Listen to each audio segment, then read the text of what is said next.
Hello and welcome back to a brand new episode of the Pick a Side podcast. My name is Joel Moran and I'm here with Andrew Velez and Joe Dehls. And this is now episode 233. In this episode, we're going to do a Mojo draft and track it throughout the rest of the season to see who comes out on top, speak on Mike White's great performance, why it's not a good year for quarterbacks last named Wilson, talk teams with a gloomy future, speak on the Eagles' dominant running game, Jordan Love, and more. As you guys can see, River's not here, has some things to take care of, so it's back to the three amigos, like good old times, football pods of last year. We dropped banger after banger when it was us three. What days? And we got a lot to talk about on this show. We do. We were talking about the Jets and Mike White We were for a talking about while. them for way too long before the show. Like I'm actually, like, we were getting into debates. I'm like, Joel, let's just start the show. We could talk about it on the show. And he just wanted to keep going on and on about fucking Zach Wilson. Because what I'm going to say on the show is different from what I said off the show. Oh, my God, man. If you came on a different type of time, I'd be shocked. So you think I'm going to come on with the same timing? Yeah. Oh, definitely. I'm not a fake person. Oh. I'm going to come with the same type of timing, but my approach and delivery will be different. Dehls. Okay. Right? I'm looking forward to it, bro. You guys can see right now if you're watching, you're listening. There's some tension between me and Dehls because he He doesn't stop, bro. He's just He doesn't stop. because this guy is just come on. No, man. it's annoying because you've labeled me as a Zach Wilson truther on the last show, even though I said I'm out on him. Now all of a sudden, it's like you just keep flip-flopping. When did I label him Zach Wilson truther? No, you did. Because I said 2 years ago I would rather have Zach Wilson than Darnold. 2 years ago from when he wanted. But that wasn't to label him as truther. No, that was to say that he was, needed an out. That exactly. That was say, well, No, you it's like not. Zach Wilson too, even though I've been saying this season. That he's not was been to good. say that you don't have the pass to say, oh, we should have taken Fields. Yeah, I'll be honest. Should have. Now looking at it now, look we at that should top have. 13. You should have taken anybody else but Zach Wilson. Okay, It's one of the worst. Looking at it now, sure, but you can't be like, oh, I always wanted Fields. No, you didn't. You wanted Zach Wilson. You wanted Zach. That's what the tweets was for. Zach's a young kid, man. He's got a nice future ahead of him. Just not with Whether the Jets. whether it's the NFL, whether Just it's not broadcast, with the Jets. he's got a bright future. He's Just a good not kid with for the Jets. From what I've seen, Just not with the Jets. You Wouldn't never be the know. first time they just ruined a quarterback. It wouldn't be. It'd be the third time in my lifetime. Hold on. It'd be the fourth time, actually. We ruined It'd be Zach. Sam. It'd be Gino. It'd be Mark Sanchez. It'd be 4 times already. And we ruined Mark Sanchez? Sometimes. Like, Darnold I could get behind. Gino I'd get behind because there was no weapons there. Mark had weapons. Sanchez, the offense got worse year by year. I know, but they were also asking. By the time the offense was down bad, it was year 3. That was year 3 of Mark. Year 2 was good. His first 2 years, he had damn near a perfect offense. Yeah, but perfect team. Mark year 2 was solid. He was. He was solid. He was. And he led us to 2 playoff victories. Of We went to course, the he's a AFC goat. championship. He's a Stop fucking playing goat. with Mark Sanchez. I'm not. I don't think we. That was I don't. you. But I don't think You we just ruined played him. You with said him. we ruined him. We didn't surround him with a great offense throughout his entire tenure with the Jets. I know. That's but what I mean. His first 2 years, you would hope by year 3 he could start elevating some players. That's all I'm saying. I guess, but maybe that just wasn't who he was. I understand. He needed that help. He probably was never going to be a franchise. He needed that help. Look, sometimes you got to look at the team and say, there's a common denominator here. Mm-hmm. Even That Gino and Sam 100%, and Zach no. All right. It would be the most Jets thing if Zach just goes to a new team People and starts said this balling. about Darnold. No, Like He balled out this like past literally 2 years ago, we were Against having the the top same defense. conversation that watch the Jets get rid of Sam Darnold. He's going to go in a better situation and start tweaking. It never happened. He had a good 3-game stretch last The season. Panthers That's aren't a it. good situation, though. They thought it was a better situation than the Jets. The Jets were everyone one of the thought it worst. was a better situation. It was a better one, but was it a good one? So No, if it wasn't. Teddy Darnold just threw for 1,000 to both receivers. So Darnold could go to another spot now and have success, you think? I think if you actually have a consistent cast around him, he can have some success. Am I going to talk? I just saw him try to piece together. Am I going to label him a top 15 quarterback? No, but I'm not going to say that Sam Darnold, if you just swap him with Jimmy G, that Sam Darnold isn't at least statistically okay. You know what I'm saying?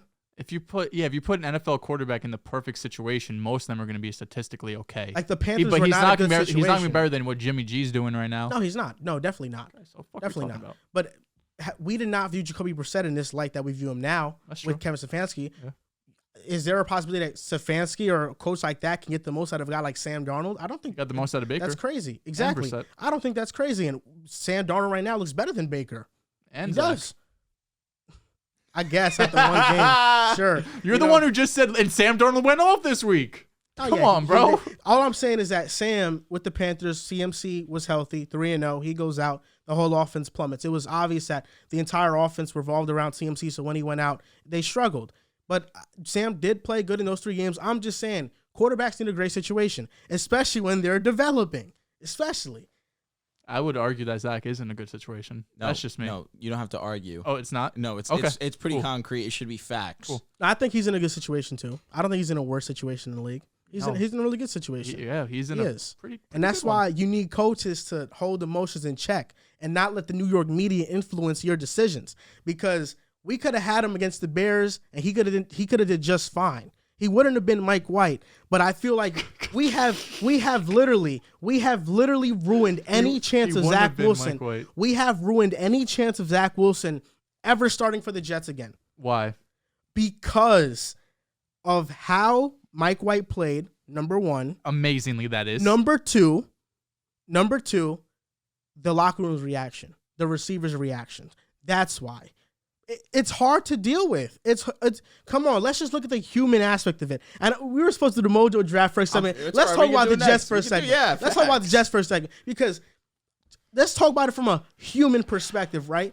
Let's just do the from a podcast perspective, right? Let's relate it to us, right? If somebody brand new comes here and is on a mic, he's now part of the show, and the comments love him. Kind of like me. And one of them, they're like, yo, we hate this guy so much. We never want to see him again. The co-hosts are like, yo, yeah, this guy's the best. You would not feel outcasted in that situation. You would. I think Zach Wilson feels outcasted now. But what if the podcast host never was prepared, didn't contribute to the conversation, didn't ever have a good debate with any of the other co-hosts, didn't have any chemistry with the co-host? Is it his fault? Is it the new guy's fault? Is it the guys at the table's fault? It is the person who is unprepared. It's his fault. If I invested into that motherfucker, he's gonna stay. I don't care. He's gonna stay.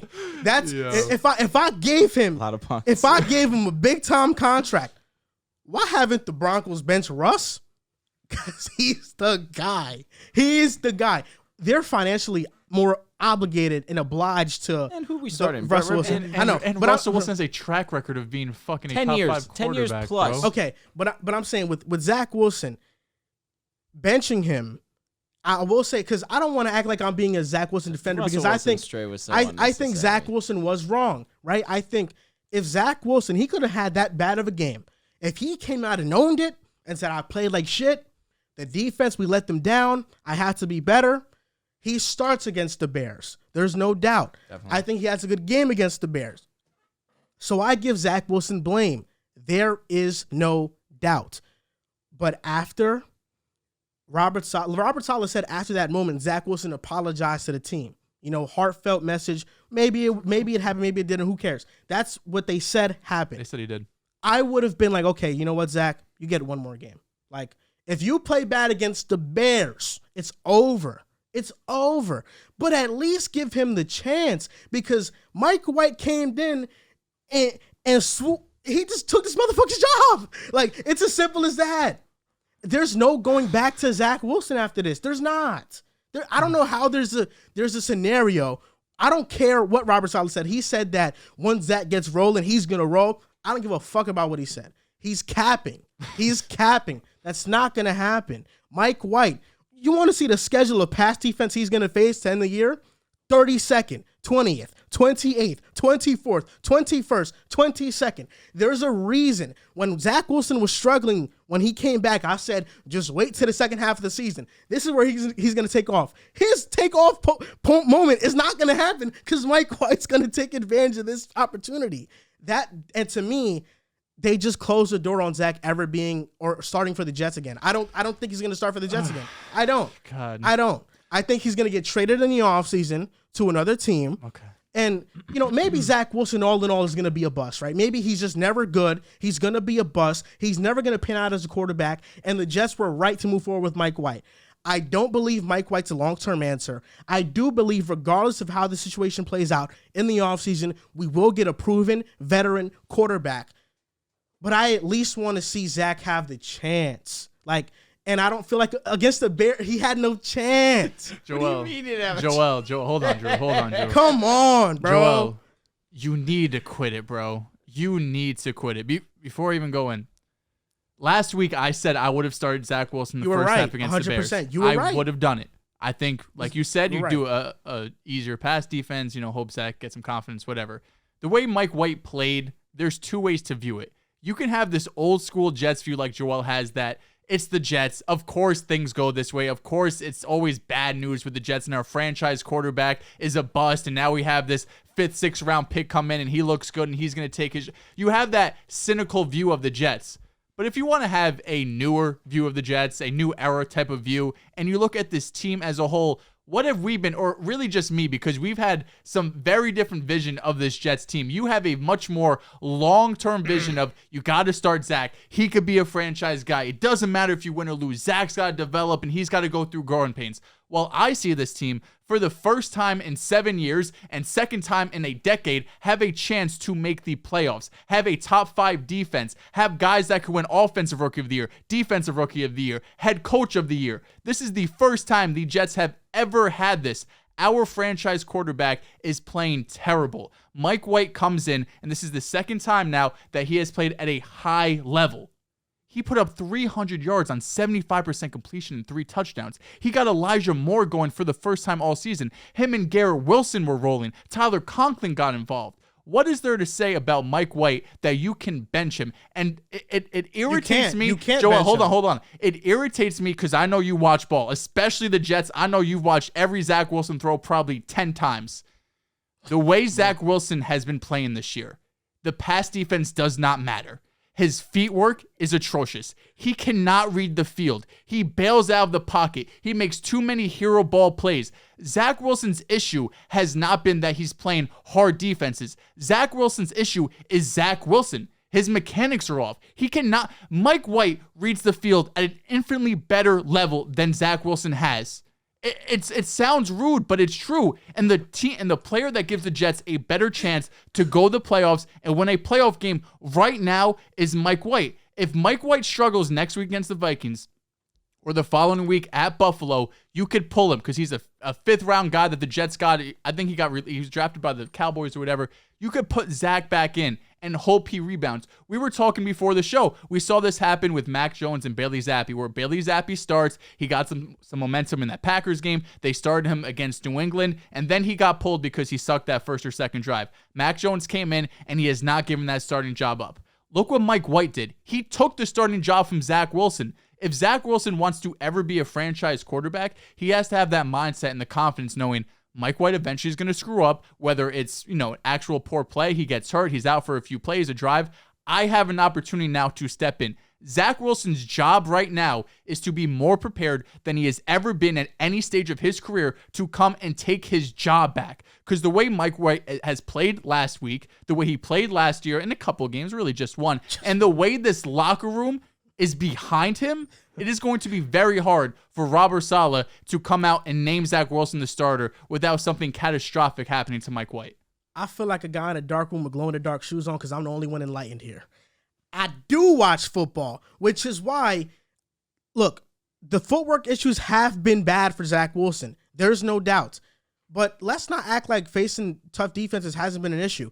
There was nobody open against the Packers. Nobody got open against the Packers. Did he miss some throws against Denver? Absolutely. But for most of the day, the secondary was on our guys like glue. There wasn't much leeway. Versus the Bills, he had a good game. Versus the Dolphins, he had a good game. Versus the Steelers, he started out rough. He gave us a chance in the fourth quarter. He had a game-winning drive in that fourth quarter. We're really only talking about Zach being benched because of the Patriot games. That's what we're talking about. Yes, he was awful. And I know that Mike White has played well. I don't think Mike White is completely trash. I think he's good. He's okay. He's okay. Does he give the Jets a better chance to win right now? Yes. I'm not going to say he doesn't. I think he's going to keep playing better, and it's obvious that he knows the offense better. There's no doubt. But I think benching Zach Wilson in this moment in time is going to do such an injustice for him, at least within the Jets organization and his future with the Jets. And the Mac Jones situation was different because he got benched because he got an ankle injury. And then Bailey Zappi came in, and he played well. Against the Green Bay Packers, he had like 99 yards. He didn't even play that well. Against the Lions, he played really well. Then against the Bears, Mac Jones got the start. He didn't play well in the first half. Bailey Zappi came in, and he didn't play well either. So then they just rolled with Mac Jones for the rest of the year. But Mac Jones lost his job because he got hurt, not because he was bad. Zach Wilson lost it because of the press conference and because he was bad and because he had a horrible game against the Patriots. But like if we're talking about this from like a 2-week view, you play well against the Bills, you upset the Bills. He did it outside of the fumble, which Von Miller's just a machine. Zach Wilson didn't have any turnover plays. He got the ball out quick. He did his job. Against the Patriots, horrible game. So you're talking about in the past 2 weeks, you had a good game against top defense and a horrible one. This game was supposed to be the game where you bounce back tremendously versus the Bears. That's what I'm saying. I just feel like Zach's future with the Jets, the door is shut on it. That's what I feel. And yes, the Jets have a future. I'm not saying things are dark and gloomy with the Jets. That's not it. But at the end of the day, when the season comes to an end, and this could have happened even if we started Zach, we're going to have a quarterback issue.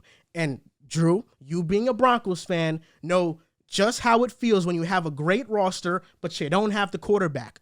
At the end of the day, if we don't have the quarterback, we don't have nothing going forward. Even if we have this great team around, we have this great team, we got these great skill position players. If we don't have the quarterback, we don't have nothing, especially in the loaded AFC. Was Zach Wilson going to be that? Probably not, right? The odds are he wasn't. I'd rather see it through, though. That's what I'm saying. I'd rather see it through. How much more do you need to see of Zach? Can I just see him against the Bears? That's not too much to ask. It's not. Can I just see him against the Bears? Because I know our franchise guy isn't Mike White. The issue here becomes, you mentioned about these games where he wasn't bad, but we can just be honest. He wasn't great. He wasn't spectacular. No. He was average. And he coasted through those games being mediocre and was able to come away with the win because his team was better than the opposing team. The game against the Bills, the game against the Bills, you highlighted when you were going through the list of defenses that Mike White's going to play as them being a bottom 12 pass defense right now? They're 20th right now? 20th right now. So, Zach Wilson had 150 yards. He had a good game for Zach Wilson's standards. But it's 150 yards. In 2022. But we all came away with it thinking he played well because why?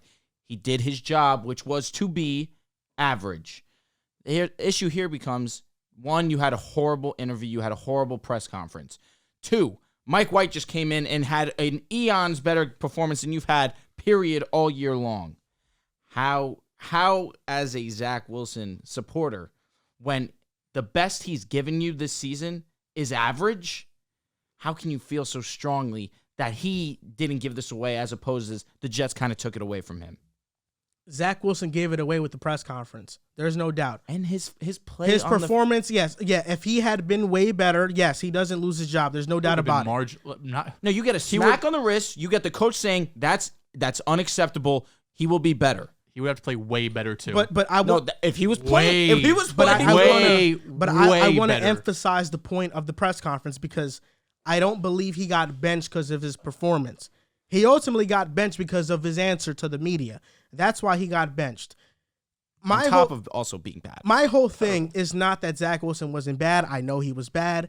I know that he gave a stupid answer at the press conference, and hey, that probably is what led the entire locker room to turn on him. I don't doubt that.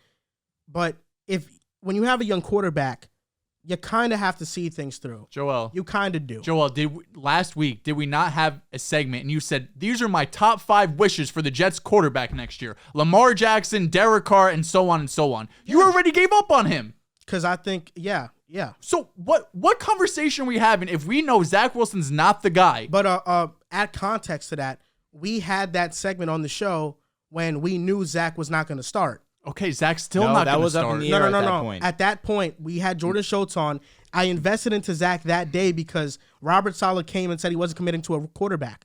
I knew he was going to get benched already. Okay, that's why I said that. But we also know Zach Wilson's unless Mike White plays bad, he's not going to be the starter. It's the same situation. We're not in any different situation than we were last week. I think, if anything, we're in a deeper situation because Mike White just played out of his mind. Last week, you were out on Zach. You said these are the quarterbacks the Jets should go after. Now you're saying you got to see it through. Which way is it? You're misinterpreting what I'm saying, and I'm going to explain it right here. Because last week, when we had the segment, Zach already was not going to be the quarterback for the week. He was not going to be. There's a strong belief. Yeah. There's a reason I shorted him. I knew he was going to start. Yes. So Zach Wilson not being the quarterback, Mike White gets to start, right? I think based on Zach Wilson's play, yes, there's a strong possibility that he wasn't going to be good, right? I'm already talking about options that the Jets should look out for in the offseason. Yep. A week removed, we're in a different situation. We're not just because last week this is the difference between last week and this week. Please, I'm really interested. Last week, this was the storyline. Last week was Zach got benched. They want to work on his fundamentals. He'll eventually come back. That was the narrative last week. Wait, right? Hold on. You bought that? You bought that from Saleh. Who's talking here? Didn't you just say that Zach's going to get back rolling? Didn't you buy that from Saleh earlier? No, all I said was Saleh said that. And you believed it? No, if Mike White plays like that, no. You said he left the door open for a return, though. Yes, but the way Mike White has been playing, the way he just played, what are we talking about? But the difference is that last week, as Jets fans, we're like, okay, Zach Wilson has to figure himself out. Robert Saleh said he'll eventually be back this season. We'll see, right? We're in a different situation this week. Mike White had the game he had. The locker room had the reaction they had. We have footage of Zach on the sideline, which I think is a bit misleading, but that is a growing narrative now. Now it's not just about if Zach Wilson's going to come back from the benching. It's if Zach Wilson's going to be on the team next year. We were having that conversation last week. No, not like this. If you get Lamar Jackson or Derek Carr, what's Zach Wilson doing on the roster? Not like this, though. Not like this. We were talking last week about replacements. Not like this. Right now, am I bugging out? If we're talking about replacements, quarterbacks, why are we assuming Zach Wilson's on the roster next year? When we talked about the possibility of a Jimmy Garoppolo replacement, we said Jimmy Garoppolo to the Jets, but Zach and him compete in training camp. I think I've even heard those out of your mouth. That's just one specific scenario we're talking about. What I'm saying is that I think right now, where we are right now, Zach, there's zero chance Zach is a Jet next year. Zero chance.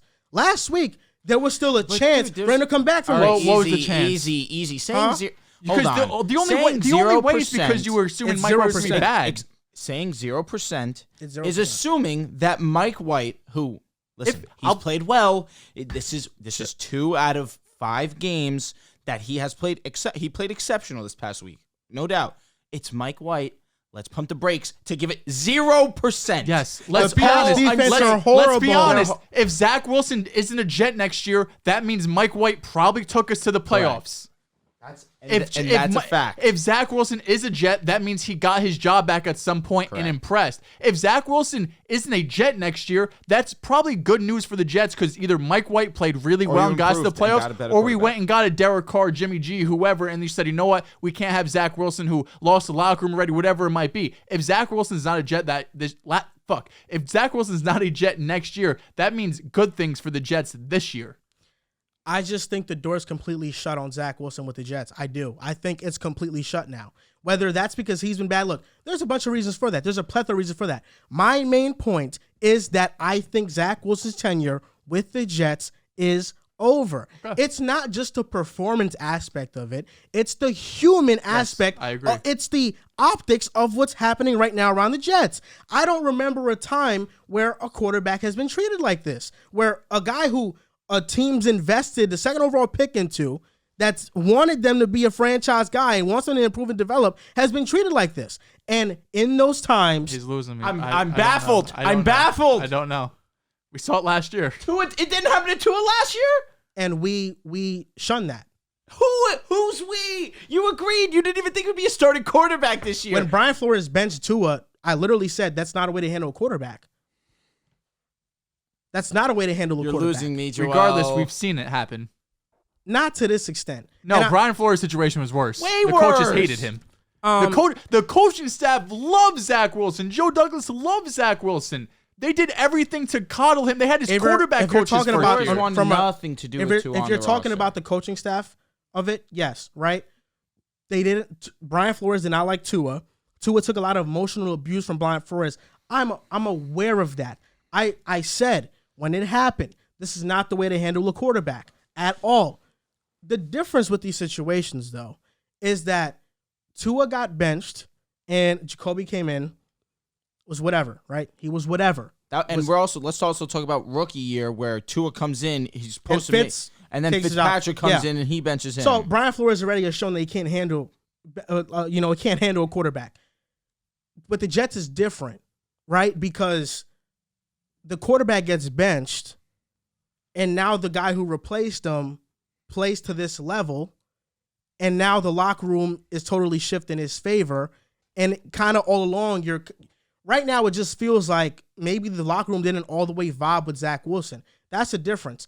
Tua didn't have to face the entire locker room players-wise. Whose fault is that? Being divided against Whose him. fault is that? Maybe Tua's a better leader. I mean, that's not. It shouldn't be a surprise. I think you can look at it multiple ways. Zach Wilson's performance led to that. The press conference led to that. I am not taking blame away from Zach Wilson, but can you also say on the gasoline, on the smoke, on the smoke and the fire, that Robert Saleh and co. also poured a little bit of gasoline on it? You can. How? Here's another thing you can look at. Here's another thing you can look at. What did Saleh do? He benched Zach for Mike. He benched him. That's not Robert Saleh. Why don't you allow Zach Wilson to bounce back against the Bears? Dude, you even said you wanted him to start the first half. No, I did. I think they should have. Why should they have? Why they should have started Because you invested the number 2 overall pick into Zach Wilson. That's all I'm saying here. That's literally all I'm saying here. That's all I'm saying here. But if also, the Jets hindsight, let's use hindsight. Zach Wilson had 0 touchdowns with Elijah Moore and Garrett Wilson. Mm-hmm. Mike White comes in. They have a combined 3. Okay, that's 1 week. I understand it's the Bears.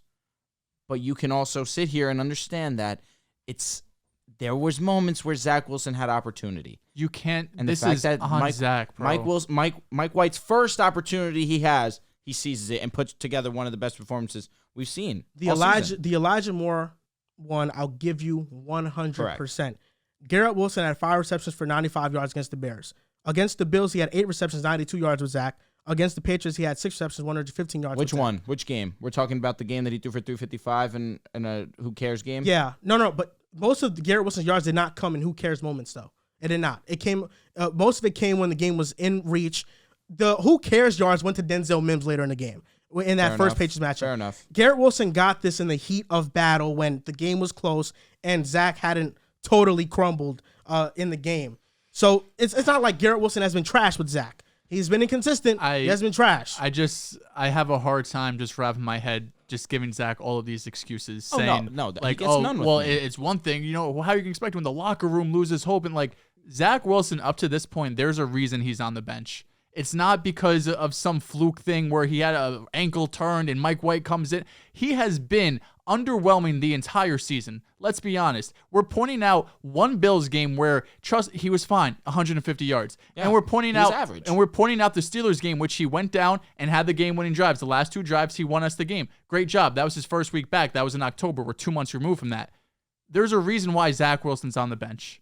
You could have any excuse you want for him, like you've been rattling off this entire time. I want Zach to succeed. He was the number 2 overall pick. He has the upside. He has the arm talent and the mobility and all of these things. But to succeed in the NFL, you got to be accurate. You can't complete 56% of your passes. Whatever Mike White isn't, I know what he is. I know he's accurate. I know he has pretty good pocket presence. I know he could throw with pretty good anticipation. And I know the guys in the locker room love him. I can't say any of that with Zach Wilson. That's why he's on the bench. Right now, maybe he fixes it. Maybe in a few weeks, he gets with the coaching staff, they fix up the fundamentals, and he gets back on track. But right now, you cannot be looking at this Jets team and think Zach Wilson gives them a better chance to win football games in 2022. In the future, who knows what happens. But right now, this season, Mike White has more command over this offense and this team. You can't just... I feel bad for Zach because he's a young kid. He's 23. He's younger than me. I feel for him.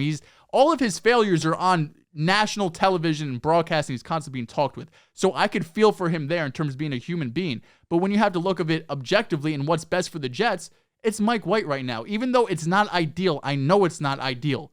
But right now, it's Mike White. That's the situation we're in.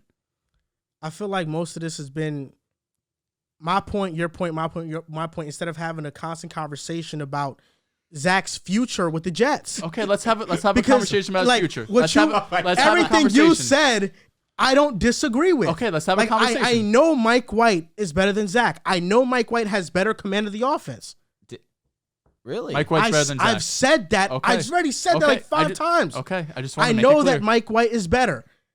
Can Zach at least get the Bears game to bounce back? That's my thing. Because now with Mike White having this performance. I said you're 100% right there. Yes, but now. We all agreed that he should have started. With this performance. But you can't be looking at it like that, though. Done with the Jets, but bro. why can't you look at It's it from done. a happy Jets fan? Do you think Zach Wilson? done. I think there is a decent chance Zach Wilson at some point, for whatever reason, will get a chance to play again this year. But why, I hope you're right. But why can't we just look at it from a sense of, man, we just smoked the Bears. Mike White had one of the best games all season for us. Why can't you look at it like that? I want to know why. The Bears have been. The Bears gave the Dolphins a fucking run for their money. Justin Fields played. I understand. It's okay. I'll shut up. Yeah, please. And the Bears defense has been atrocious. Yeah, it's terrible. Last 5 games, they've given up under 30 points once, and that one performance was 27. And I guess we knew Justin Fields was a game time decision, right? He was likely out. But people knew he was likely out. I mean, come on, bro. If you're Robert Saleh and Joe Douglas, like, we're facing Trevor Siemian. The Bears defense is horrible. They've been trading all their best players. Let's just give this game to Zach to give him confidence, because the entire media all week has been shitting on him. But he needs this? Doesn't that say how little faith they have in Zach? The two biggest supporters in the Jets organization are Robert Saleh and Joe Douglas. And those were probably the two guys with LaFleur, and I'm sure you know some other guys, that made this decision. If his two biggest supporters think the best move is to sit him, that says a lot about their view of Zach Wilson. Yeah, that's why I think he won't be on the Jets next year. That's the fact, the way they handle this situation. For one, I don't disagree, but is that a bad thing? But I mean, it depends. It depends on where the Jets go from here. I mean, we're not sure. I'm not just ready to go sunshine and rainbows, because the Jets. Something always happens with the Jets. That's why I'm a Chiefs fan now. When we talk about the Jets and talk about just Robert Saleh and stuff like that, all I've been saying is that I just wish Zach got this game. That's one of the things I've been saying. It's just hard to come back from this on a human level. It is. Because everybody now is looking to Mike White as the hero. This motherfucker could be, he's Clark Kent to them. He's Superman. You saw Elijah Moore. I've been talking to the ball. I've been kissing it. Come on, man. Let's stop being so dramatic. But people are treating Mike White like a superhero, like a folktale. And Zach is a folktale. It's New York. And Zach now is it's New York. And Zach now is the guy everybody hates, right? Because I'm gonna say this because I think it's important. Zach got so much scrutiny in the media this past week, deservedly so. But even for the amount that he got, given his age, the defamation of character to him all week long. Listen, it was a lot. Look, I can feel for the guy. I can feel for the guy on a human level. The one person you would think that's on your side is the organization that drafted you and that believes in you. Drew, did you watch the video of Tua saying that he looked at himself in the mirror constantly and asked himself if he sucked, if he could play at the level? I did. What did Mike McDaniel do for him? He put together a 600 play tape of his best plays to boost his confidence. He's a fucking GOAT. When the entire world is talking shit about Zach Wilson, they're kicking him while he's down. This game would have been the perfect shut-up game to everybody for Zach Wilson to play. But is he having it? Is he having it?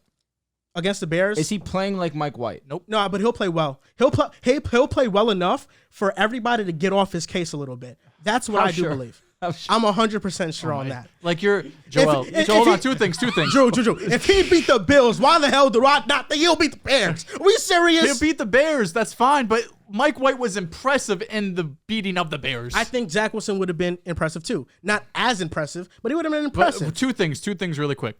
One, you could talk about Tua in this whole situation. Zach has a good support system. the team. Before this, didn't hear anything about the team not believing in him. Robert Saleh emotionally abusing him. Jay None of Glazer this. came out to report that the Jets lost confidence in Zach Wilson. Why? Because he's mid. Hey, man.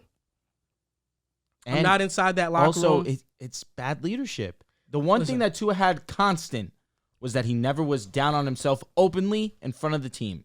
He never let the team know that he was down on himself, and if he did show that he was down on himself, it was a I need to be better, not a no, I don't. There's nothing to blame here. And There's no doubt, but like that's the thing. And Zach Wilson That goes a long way. Zach Wilson had that fumble. He had that bad moment.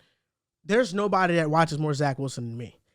That's why it's most of the insane. time in the interviews, he gave the right answer. For sure. He gave the right answer. It's just but he's being unfortunate. judged on That's this. arguably moment. the biggest That's loss how of it the is, season. though, bro. That's how it is. It's not about the 100 things you do right. It's about the one thing you do wrong. But that's why I'm saying is that ultimately Tua had somebody that believed in him, right? In year three, and though. I'm saying Tua was in the situation he was in. He played well in that situation. Zach Wilson has been bad. There's no doubt. But from an organizational perspective, you invested into this guy. Yes. You kind of have to ride it out at least one more week. At least one more. Because if he plays well against the Bears, the entire national media shuts up. Nobody's saying nothing. They're saying, you know what, Zach played well. Now he has an easier stretch of schedule. The narrative now is, man, fuck Zach Wilson. We got Mike White. And that's the national story. So it's just ragging on somebody who has already been ragged on a lot. That's why I think that the Jets and Zach Wilson, it's done. Like, I don't know how he comes back. If he comes back from this, I'll be really shocked. At least with the Jets. Like, I think a team will see the talent. They'll want to trade for him and see if they can fix him. But I think with the Jets, it's pretty much over. I think it is. And it sucks. I have a Zach Wilson Funko. I have a Zach Wilson jersey. I'm a Zach Wilson guy. We know. I believe, we actually do know that. And I'm not gonna sugarcoat it. I believe in his talent. I believe in it. And I hope that he gets with the right coaching staff from a quarterback grooming perspective. Because I'm not saying the Jets coaching staff isn't good. But we don't know if nobody on our coaching staff has shown they can develop a quarterback at all. That's all I'm saying. And I think they didn't handle this situation the best that they could have handled it. Last thing I'll say, and we could move on if we want to. We could talk about, Zach Wilson would have played well against the Bears. If he would have started, he would have had a good game. If Zach Wilson, I don't mean this with no disrespect, if Zach Wilson would have had a good game, it would have been an outlier for him. He has not had many good games this season. If he was bad or average against the Bears, that would have been normal Zach Wilson. So we would have been asking him to do something he normally does not do. That's all I'm going to say. Because I'm fine with that. You're very confident with Zach Wilson being able to go out there against the Bears and eat just it win, up. yeah. And no, not just win. There's more to winning. Because Zach Wilson, like we said, he was 5-2 as a starter and still got benched. They won games.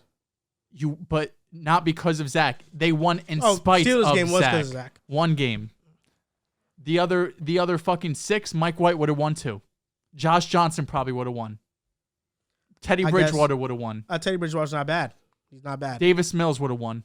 I don't know about that. Probably. Davis Mills has been worse than Zach this year. Ugh, There's a reason he got benched. You're splitting hairs. By the Texans. You're splitting hairs. There's a reason. No, it's not. He's been far worse. God. He's been far worse. I don't know. He's been far worse. I really don't Davis know. Mills. There's a reason he got benched There's for Kyle Allen. Texans are just bad overall, dude. It's not.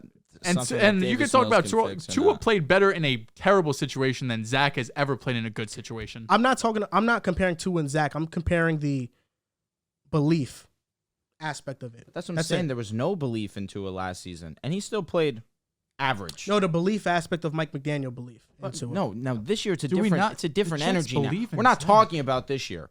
We're talking about last year when there was no belief. Similarly to how Zach now, there's no belief. Now. But there's correct. Zach Wilson's done this to himself. Correct. Tua never gave the coaches a reason to fail, No. to believe he was going to fail. We talked that they had a lack of weapons. I wouldn't say that. Well, listen, I wouldn't go as far to say that. He had his moments that warranted him getting benched. Yes, of course. Tua had moments where you saw, or maybe lack thereof, the talent that you took number 5 overall. But you see now, the biggest change from this season, last season, I said it after the Ravens game, he looks healthy. That's the biggest change. Of course, McDaniel is huge and Tyreek is huge, but he looks healthy. You could just see the way he throws the ball, the amount of force he gets from his lower body. He was not doing that these last 2 years. That's been the biggest thing for Tua. But you have to take that into account as a coaching staff. With his injury, you draft him knowing you had this injury. You draft him having no weapons until you got Waddle, and you still just had Waddle and behind an offensive line. Zach Wilson, there really is no excuse. Last year, of course, it wasn't the perfect situation. But yes, this year, it's not perfect. But still, you have weapons. He had no running game against the Patriots. But he's had Breece Hall at the beginning of the season, and he played someone well. But he was never impressive. Zach was never impressive this season. Let's be honest. Outside of the Steelers game, he really was never impressive. His best moment was Buffalo being a game manager. That is his impressive moment from this year. Yeah, but also, and we already talked the Bills are the 20th ranked passing defense. But also, I think we have to add context into this too. You always got to add context. You do always have to. No, but sometimes it's really that simple. But Zach it's also Wilson has not been good. It's also the context of it where we even talked about it the other day. I'm being open-minded right now. Go ahead. When we faced the Patriots, it was a windy day. But Mac Jones, Can I keep going? Mac Jones had the same issue. There's a difference. What's the difference? There's a complete difference. What? Did Zach Wilson airmail some throws to flats? Those are inexcusable. He has to make those throws, there's no doubt. The Patriots' average depth of target when they called the play was 2 yards, a little bit above 2. Their game plan was short passes because we know it's a windy day. It's hard to pass in the wind. The Jets' average depth of target was 10-plus yards. He couldn't even hit the easy ones, though. Yes, later on in the game, yes. But to begin the game, there was an RPO that Mike LaFleur ran, and Zach Wilson threw a dime to Denzel Mims that he dropped. There wasn't an RPO played called again outside of that one. The game plan, for some reason, in the wind was let's throw the ball deep. Let's push the ball down the field instead of just getting these chunk easy plays. What happened? Was it pretty bad conditions against the Bears in the rain? Yeah, it's pretty bad. But I felt like I felt the average at the target was not that high versus the Bears. No, but Mike White made multiple plays down the field. Yeah, I'm not saying that the conditions messed up. Like, I think Zach Wilson should make those throws still. I'm saying that knowing the weather's going to be this way, why is your game plan to push the ball down the field? When we saw versus the Bills, Zach had his best, and he looked his best when the game plan was short passes, RPOs, boots. That's when he was at his best. So why didn't that game plan translate to the next game? It's like it was a totally different plan, something that Zach doesn't strive in right now. Like, right now, Zach Wilson has been good when he gets the ball out of his hands quick. Statistically, that's true. He's at his best when he's throwing with, I think, under 2 seconds, right? When he throws the ball out quick, it's RPOs. It's he gets to read off one defender. Why wasn't that the case for the Pats? That's all I'm saying. And there was a difference in play calling. But I'm sorry. Why are we cutting Zach slack when all of last year you shit on Tua for just doing RPOs? Tua, for one, I did shit on Tua for that, but there's two things to that. For one, his offensive line was the Dolphins played to the strength because they couldn't call longer developing plays because the offensive line wasn't good. But you still were shitting on him for it, though. Yes. Because and why can't you call longer developing plays for Zach? Because he'll make a mistake. He'll turn the ball over. Well, there's multiple reasons for that. That's number one reason. They don't trust him. But with Tua, they shouldn't. The offensive coordinators, they did a good job at scheming that up because they understand the deficiencies within that offense. My whole thing with Tua was I don't know what his ceiling truly is. And I think maybe there was some, they're only calling this because they don't trust him to do things further than that. But this year, we're obviously seeing that play calling to a degree, to a big degree, limited to him. We're seeing that this year that he is able to push the ball down the field consistently while also being great at the RPO, at the short game Last stuff. year, in limited sample size, he was one of the most accurate down the field. But with Zach, it's like, okay, if you want to make the comparison, fine. If I am the offensive coordinator, I don't give a fuck about Tua. I care about putting Zach in the best position to succeed. And if the best position for him to succeed is short passes and getting the ball out quick, well, guess what the game plan is going to be every week? It's a tale of two cities. Guess what the game plan is going to be every single week? It's going to be that. And we're not moving away from it. And then as the season progresses, we go into some more stuff, but we ease them in. That's what I'm saying. So there was a difference in the play calling. And in considering the weather conditions, It should have been a game where you scheme up a lot of short stuff, but that wasn't the case. Yeah, at this point in Zach Wilson's career, it's only 2 years in, I just have a hard time giving him all the breaks and the excuses and the game plan and the offensive line and whatever it might be. I have a hard time just giving him the benefit of the doubt. At this point, I think all of us at this table would be very surprised if he turns his career around and ends up being a franchise quarterback. Even a game manager would be very surprised. So if we're having this conversation right now, I think it's fine to say, you know what? Zach Wilson, number 2 overall, it was a massive reach. It was a mistake by Joe Douglas. It was a mistake by the Jets. But right now we have a better guy in Mike White. If Zach Wilson's down the roster next year, maybe that's the best case scenario for all sides. Zach Wilson goes somewhere else and he's a bottom level starter like Sam Darnold. I mean, listen, it is. The Jets, I mean, clearly Mike White's the guy, right? He's a hero. For next week, for everybody, right? Listen, Mike White. We're clearly going to move on to a different quarterback in the offseason. Hold on. I just want to make this clear. Mike White is still a very much week-by-week quarterback for the Jets. I know I haven't said it, but I know you like to put shit in my mouth, no pause. Because Mike White, I am not saying he's the franchise quarterback. I'm not saying Mike White's going to win us. The show. I'm not saying Mike White's going to win us a Super Bowl. Don't do him I'm like not, that. I'm not saying any of this for Mike White. Mike White right now, week by week, is the Jets starting quarterback. If he struggles, Zach Wilson could come in. You're not going to hear shit from me. But right now, week by week, he's the starter. I don't think there's a lot of Jets fans. There's some, obviously, but those are the extremes who think he's the franchise quarterback. 95% of Jets fans know he's playing good right now. He has to keep playing well. I'm getting ahead of the curve when I say this. Maybe this is a hot take. But with the schedule of bottom 20 defenses, I don't see Mike White throwing 3+ interceptions in a game, or at 3. I'd really struggle to even see 2. I would, to be honest. And if he does, then we'll see, like, oh, you know, Mike White's really not, he's really kind of bad, but he had a good game. I'm saying, but I'm just, with this schedule of defenses, I don't expect Mike White to play bad. The same way where if Zach was in his position, I wouldn't have expected Zach Wilson to play bad either. Last year, I thought Zach would have played well. Last year when Mike White played against the Bills, threw 4 picks, no touchdowns. Bills defense was elite last year. It was better. Like than first and in Von Miller's DVOA. now out, and they didn't have him last They year. were first in DVOA last year, and we didn't have the weapons we have this year at all. So I just don't see it from Mike White. I mean, we're talking about the Vikings, the Bills, the Jaguars, the Lions, the Seahawks, the Dolphins. I mean, Dolphins are clamping. There's not an easier stretch of pass defense as a quarterback can face. Regardless of what you want to think of Mike White, you listed off 4 playoff teams. If he wins at least 2 of them, he has every right to keep starting. Okay, I understand that, but I'm just talking about his performance. So that's it. Just about his performance. I think he'll play well.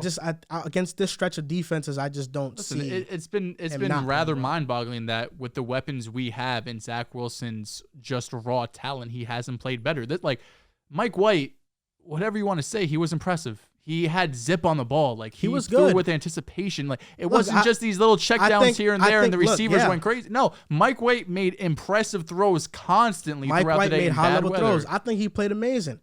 And my thing is, like, listen, as a Jets fan, if we make the playoffs, I'll be happy. If Mike White's a starter or not, I don't really care. I just care I find that hard to believe. I don't care. I really don't care. I really don't care. Happy that Breece Hall was no longer. I was not happy. Y'all gotta stop saying that. Y'all gotta stop saying that. It was one of the worst Mike White I've ever seen. Mike White, I will, if he makes the playoffs and he's playing well, I'm cool with it. The thing I've been just saying this whole time is that Zach and the Jets, it's pretty much a done deal. Okay. Like we've seen before, like even with the Eagles with Carson Wentz, when he lost the locker room to Nick Foles, Carson Wentz had more of a resume to keep that locker room. And even that divided him further. Yeah. Throughout when he went through the years in Philly. That's not the resume, though. Exactly. But I'm saying if Carson Wentz has lost a locker room like that, he wasn't able to come back from it. Someone who's unproven like this is not. It's over. Like, I just think it's over. The writing's on the wall. And it's unfortunate because Zach wasn't good, but I do feel like they should have at least given him the opportunity to bounce back against the Bears. He didn't get that. You know, and now this is a near impossible situation to come back from because, like I said, unless Mike White throws 2 interceptions or more in the game, he's not going to get benched. He can throw 1. It doesn't matter, you know, because if he has even solid games, right, and the coaching staff can't bench him and the locker room's now like, why? Why are we going back? It's just going to cause even more of a mess.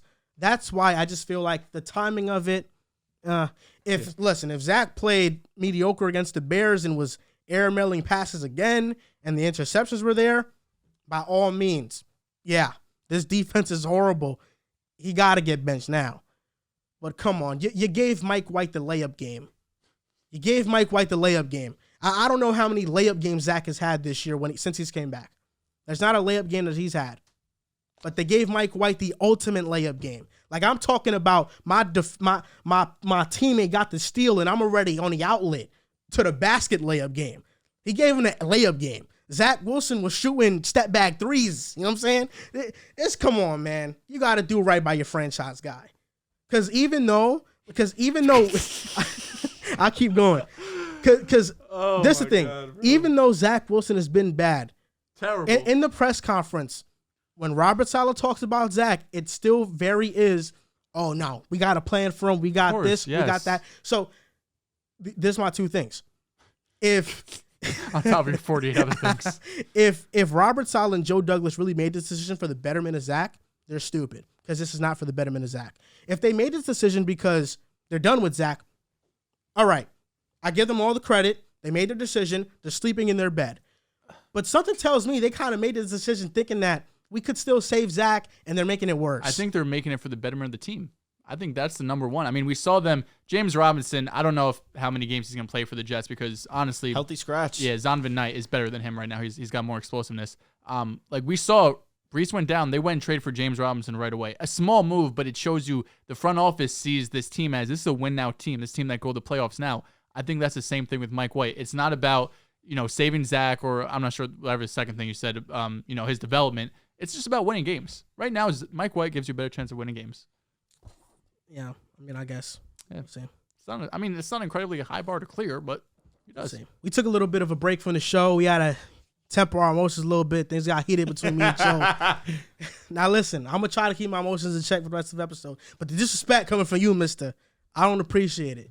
You know what? Let's make this show a little bit more lighthearted. Let's do Be friends again. Mojo draft. Now, you guys know Mojo is a proud supporter of the Pick Aside podcast.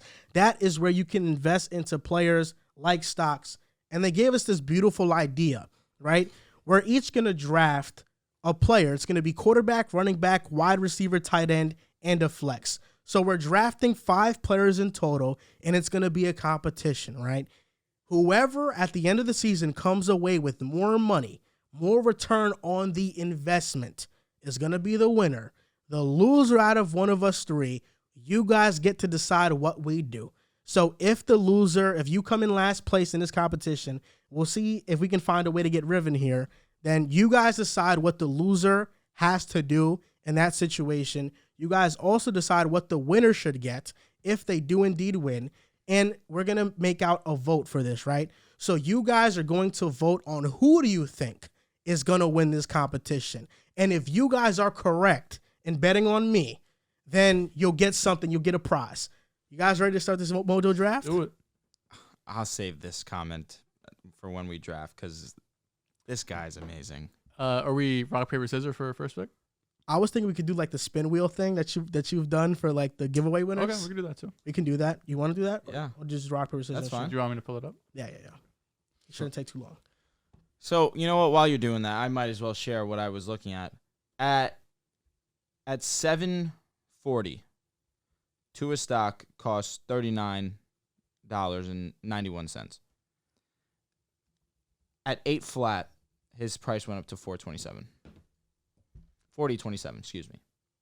So what, $1 increase, $2 increase? Almost. What news came out? I don't know. Must have just been, Tua, we can't give him too much credit too soon. We'll raise his price as the week goes on. Because, bro, during the game, it got up to like $40.50. I'm ready whenever you guys are. So all right, let's get to it. I don't know how this is going to happen with Riv. I guess it's just our next competition. Yeah, bro, so be it. Yeah. Okay. I guess so. Click to spin. First pick. Come on. It's a snake draft, by the way. Joel. Nice. All right. Honestly, that's huge because we can still get my pick. Second pick will be. Come on. I'm I'm screwed. Oh, Wow. Such fuck. bullshit. Dehls. Back to back. Damn. Okay. Such bullshit, man. So it's a snake, so that means I get the 4th pick. Yes, Yeah, you correct. get 3 and 4. Correct. Fellas.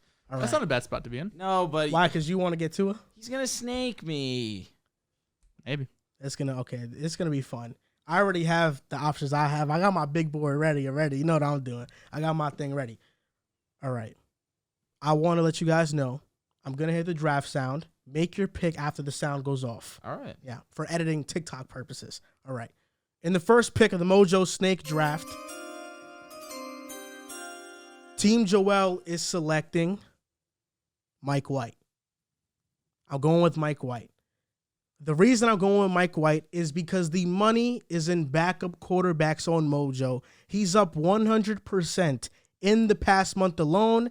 The Jets schedule the rest of the year by pass defense 32nd, 20th, 28th, 24th, 21st, and 22nd. If I want to make more money, I'm going with the quarterback and Mike White, who has an easy road and quite possibly could be looked at as a starter after this season. So just to be clear, we're basing this on how much dollars we get back, not percentage we get back. Yeah. Correct? How much? Well, percentage dollars, it'll kind of be similar. It's the same. It'll be the same thing. No, it's different. Yeah. Because Mike White could go up 100%. Mahomes isn't going up 100%. No. That's why you don't ball out here. This isn't. We're not taking the prime time unless there's certain people. But You're not taking the primetime players because the goal is to make the most on your return. Yes, but no, what I'm saying is percentage-wise, Mike White could go up a ton, but dollar amount, he's still only going to go up a couple dollars. So just so it's even across the board. You'll see it. The percentage is going to be the same thing. You'll see. Well, there's a difference. If Patrick Mahomes goes up 10%, that'll be $15. If Mike White goes up 10%, that'll be 30 cents. All right. You're making very valid points. You know what I mean? I understand. So we're doing this based off dollars, not percentages. We're doing it, who has the most dollars after it's all said and done. Okay, after it's all said and done in the year. So Mike White at 20, he's right now he's at $2, I believe, and 40 I think cents. it's percent on how much money you put in, though. I know what you're saying. Yeah, because we're each going to put $24 into each of these players. How'd you come up with 24? Because it's $120 total, so divided by 5. Yeah. Okay. Yeah. Why'd you Simple come up math. with 120 though? I was just curious. Mojo gave it to me. Oh, they gave it to me on Shout the out to platter to Mojo. do. So Shout out to Mojo. we're each gonna invest the same amount of money, so there's no cracks in the system. Of the money that I've put into Tua, I've gotten back 139%. Mm-hmm. So that's how I know it. That's why I understood where you were coming from, but that's how they do the percentages. Gotcha. But I'm going with Mike gotcha. White. I'm using that three times multiplier on him. Mm-hmm. I'm going with Mike White. And for those that are wondering, this is a draft based on the money that we're gonna get. So that's why I didn't take Mahomes first and stuff like that. Yeah. I'm up. Cue my music.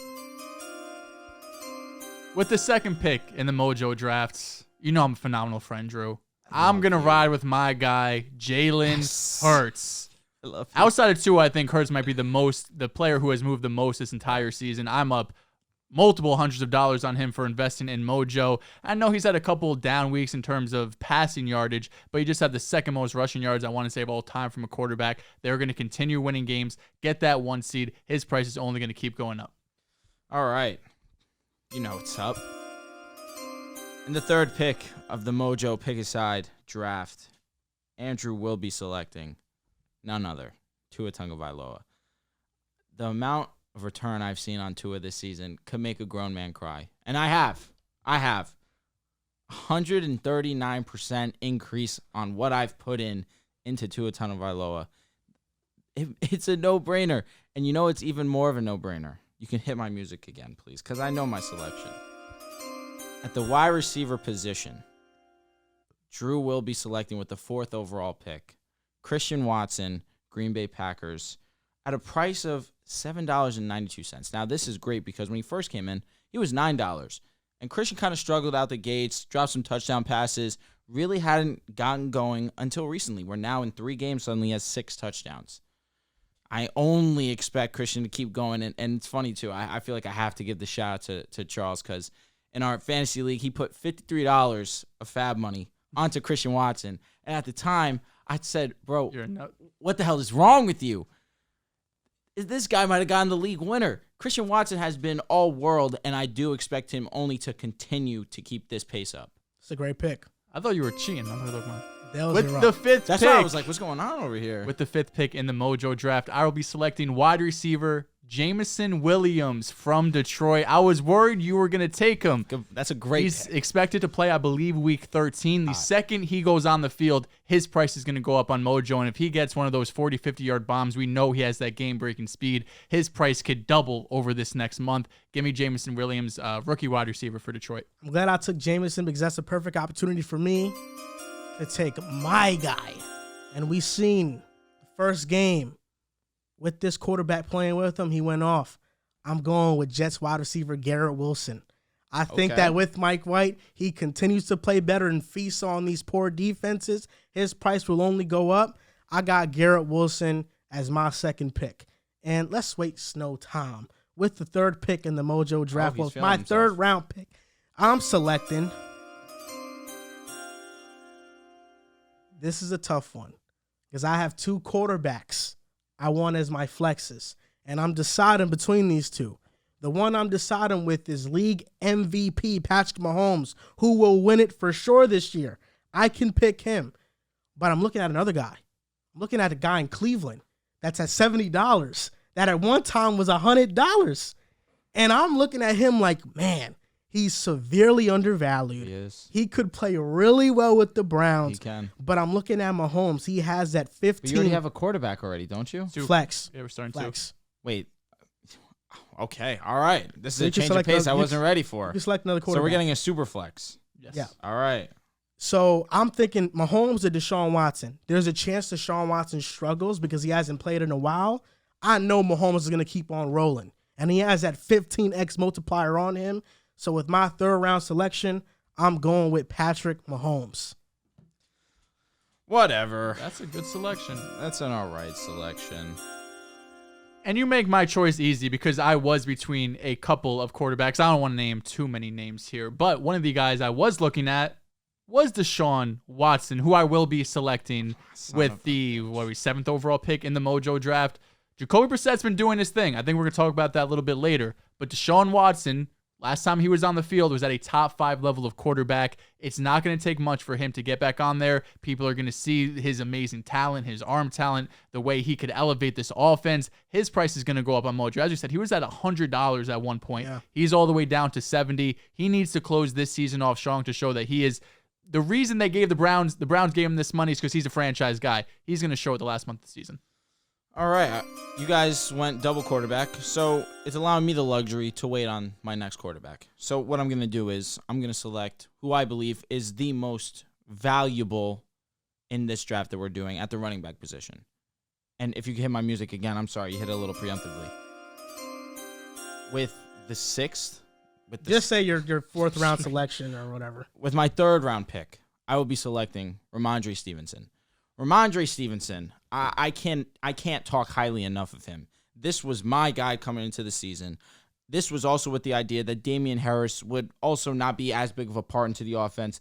That unfortunately has happened due to injury and just Bill Belichick also understanding Ramondre Stevenson is simply better overall. We're talking about Stevenson, who is a top 15 rusher this season, gets into the end zone, can catch a pass as good as any running back in the league. That's probably a stretch, but I'm praising my boy Ramondre Stevenson. And to be not even $9, and for how much he's already gone up in price from 6 at the beginning of this year to 9 now, I'm only expecting it to continue because he has been amazing so far. Now your other pick? You're hitting my music so preemptively. I thought you had just ready. It's okay, but you know what? Regardless of that, I actually do have my pick, and it's going to be tight end Dalton Schultz. And now Dalton Schultz had started the season rough, obviously due to injury, but also with the fact that Dak Prescott had missed time. So now Dak is back, and we're seeing slowly but surely Dalton and him are gaining that connection again. And we see CeeDee Lamb drawing all the attention that he has. Credit to CD. He's definitely shut me up as one of his critics.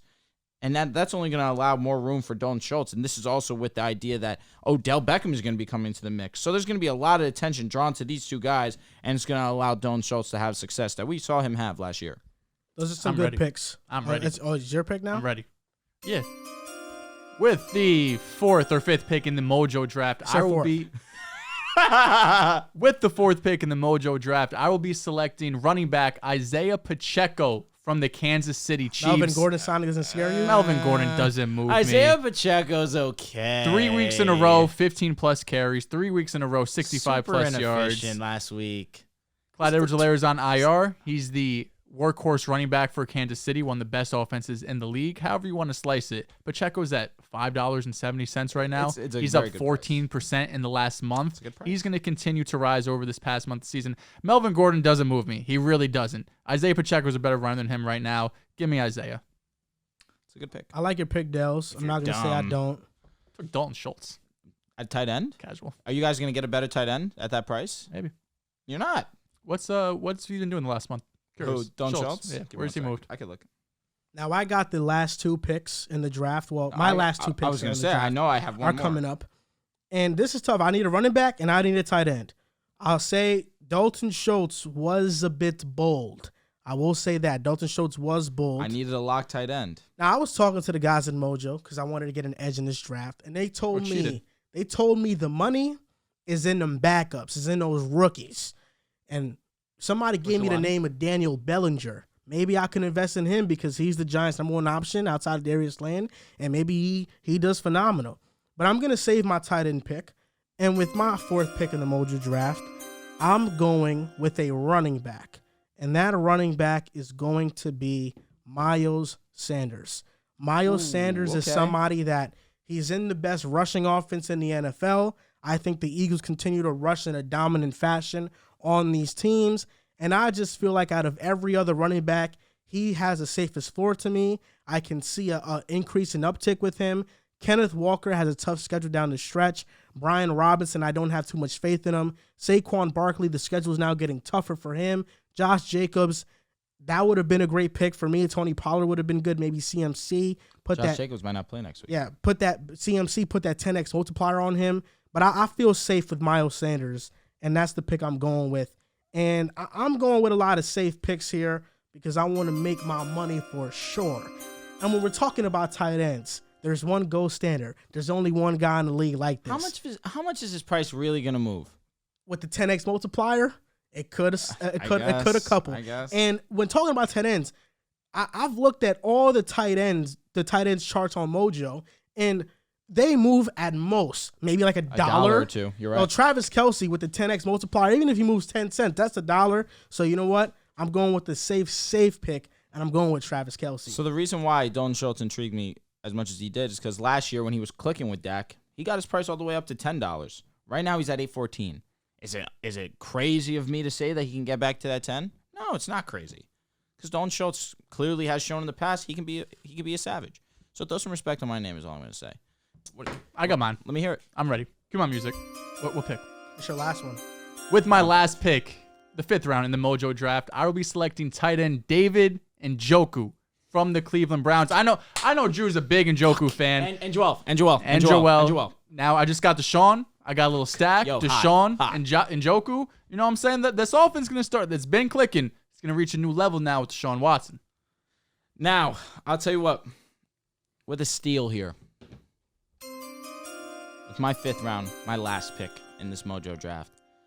At the quarterback position, I understand that he did not play this past week, but that does not concern me because he will be back this weekend, and he's going to ball.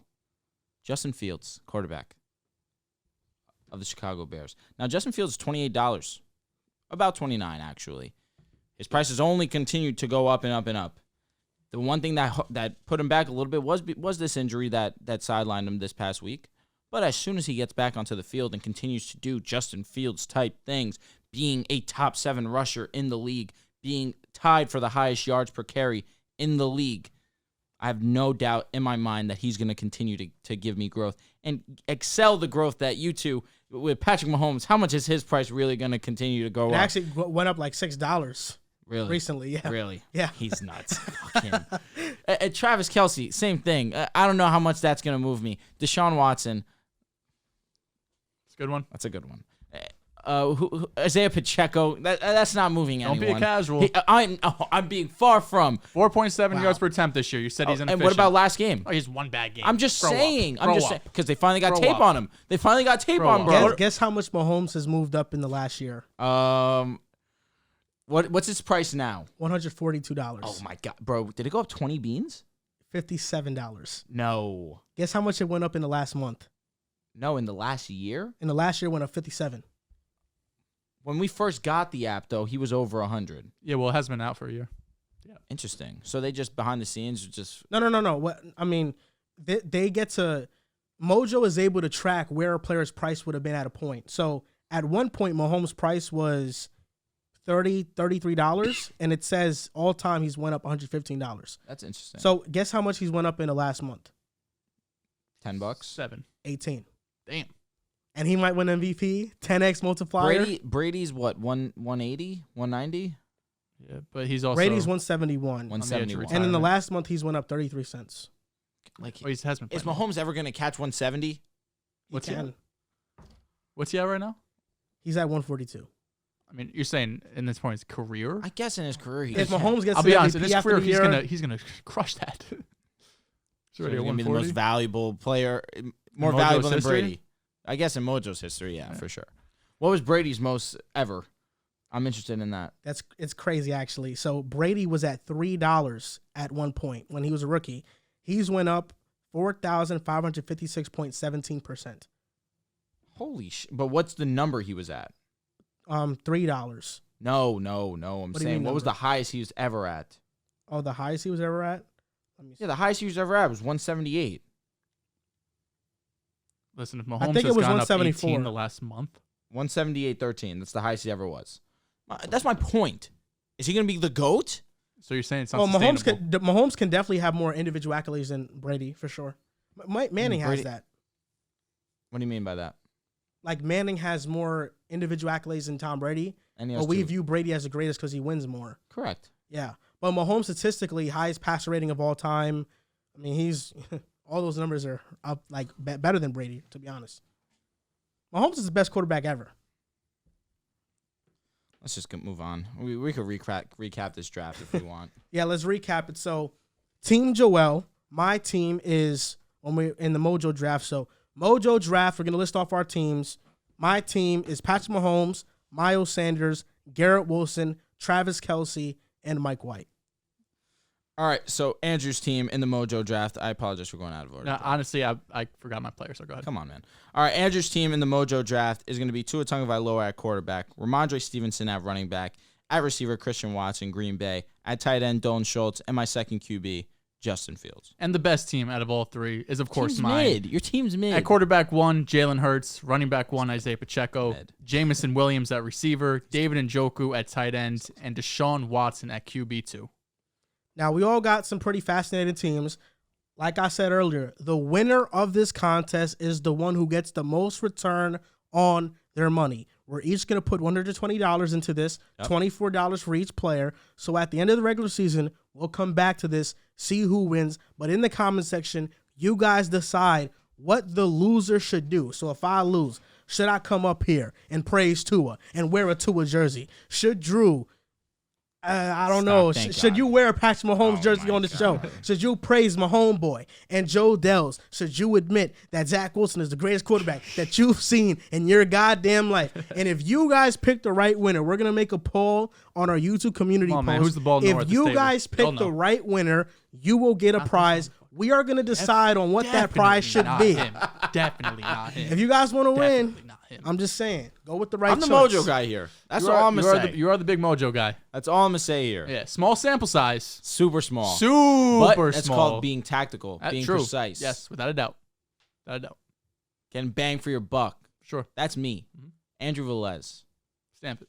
Beginning of the season, I had a rough start. Zach Wilson was a big reason for that. Yeah, but you made up. But after, Yeah, because I shorted him. But after the Zach Wilson debacle, I've been A1 on my picks. Jordan Love, baby. He's coming I'm crazy. shocked that wasn't a draft pick of yours. Aaron Rodgers might start this week. Ah, damn. Aaron Rodgers is being a little B, man. Aaron Rodgers, come on, man. Just sit. Let Jordan Love play. Man, he's getting paid $50 million. This He's guy, I don't he's care. playing. He has to sit, man. Let Jordan Love play. You heard what Aaron Rodgers said, though? He said that he's happy for Jordan Love. It's like watching a little brother, like, succeed and stuff. Aaron Rodgers, great guy. He's not a He's bad like, I dude. really care about that kid, man. I really care about that kid. That's real. I told you, J Love's going to be a problem. He looks solid. Jordan. He looks solid. And I love Jordan Love, man. That's my quarterback. That's my guy. Bro's got like 7 quarterbacks. Next topic. Now, Drew, Mhm. the fact that you're wearing a Broncos jersey, Yeah. given this is the 2 days after Mike Purcell yells in Russell Wilson's face, I'm a little bit embarrassed for you. I'll admit that. I'm just glad it's not a Russell Wilson jersey. I'm a real fan. I will say that. I love my boys, you know? But now, the Broncos suck. We all know that. We know they're bad. They're 3-8. But you, as somebody that came here before the season, you thought Russ was going to be good. Nobody saw this downfall. You had high hopes for Nathaniel Hackett. Nathaniel Hackett's garbage. The running game is garbage. Russell Wilson's garbage. The defense is good. Now, we know Hackett's getting fired. But if Hackett gets fired, is that fixing Russell Wilson? Where are your thoughts on a Broncos fan? Do you think what's going to fix the Broncos, or are they just stuck? I don't know if stuck's the word. Because, again, we just acquired a first-round pick for Bradley Chubb. I think that was with the conscious idea that we have struggled so far this season. We still have spots that we need to improve this roster. So they were being proactive in that sense. Now, another thing that we faced, unfortunately, is injuries. We lost Tim Patrick before the season started. Javonte Williams out extremely early into the season. Garrett Bowles is out. Billy Turner's out. Lloyd Cushenberry's out. 3 of the starting 5 O-linemen are out. Now, Jerry Jeudy's missed some time. KJ Hamler's missed time sporadically throughout the season. Russ has not played well at all. And I'm not saying that the injuries are the reason why Russ is playing bad. It's a reason why. I wouldn't go as far to say it's the main reason, because Russ is just missing certain throws that he hasn't missed in the past. Now, but it's not as if it's not things that he hasn't struggled with in the past, at least. Where, again, he has struggled to see the middle of the field. He's continuing to struggle seeing the middle of the field this season. We're not moving the ball downfield, which is shocking, but at the same time understandable, where it's just Cortland Sutton right now on the outside. Tim Patrick, who was also another a deep threat for us, was not available. Jerry Jeudy has been in and out of the lineup, unfortunately, as well. And, yes, Nathaniel Hackett has not been a great play caller, because this is now, I went through A, B, C, D, E before getting to Nathaniel Hackett, who has not been good by any stretch of the means. Right now, the Broncos are on pace to have the worst passing offense, the worst offense in general, since the 2000 Cleveland Browns. We're averaging less than 15 points a game. We've been atrocious on the offensive side of the ball, and it's really sad because the defense has put us in position almost every single week to come out with a win. Now, am I going to write off Russell Wilson? No. But I wanted to make sure I came up here wearing my Denver Broncos jersey, wearing my Peyton Manning jersey, because I want the world to understand that I'm not blindly supporting Russell Wilson. I'm understanding that Russell Wilson has not been good. But I want the world to understand that I have not given up on my boys. I love my Broncos, and I believe that brighter days are ahead of us. Mm-hmm. Only could be brighter. What George Patton has done for us, I give him nothing but endless praise. I don't care about signing Russell Wilson prior to the season for $245. Russell Wilson put together 10 seasons of being a Hall of Fame quarterback. I can't blame him for making that decision. A lot of other GMs would have done the exact same thing. No one anticipated Russ having this big of a fall-off. I think let's get healthy.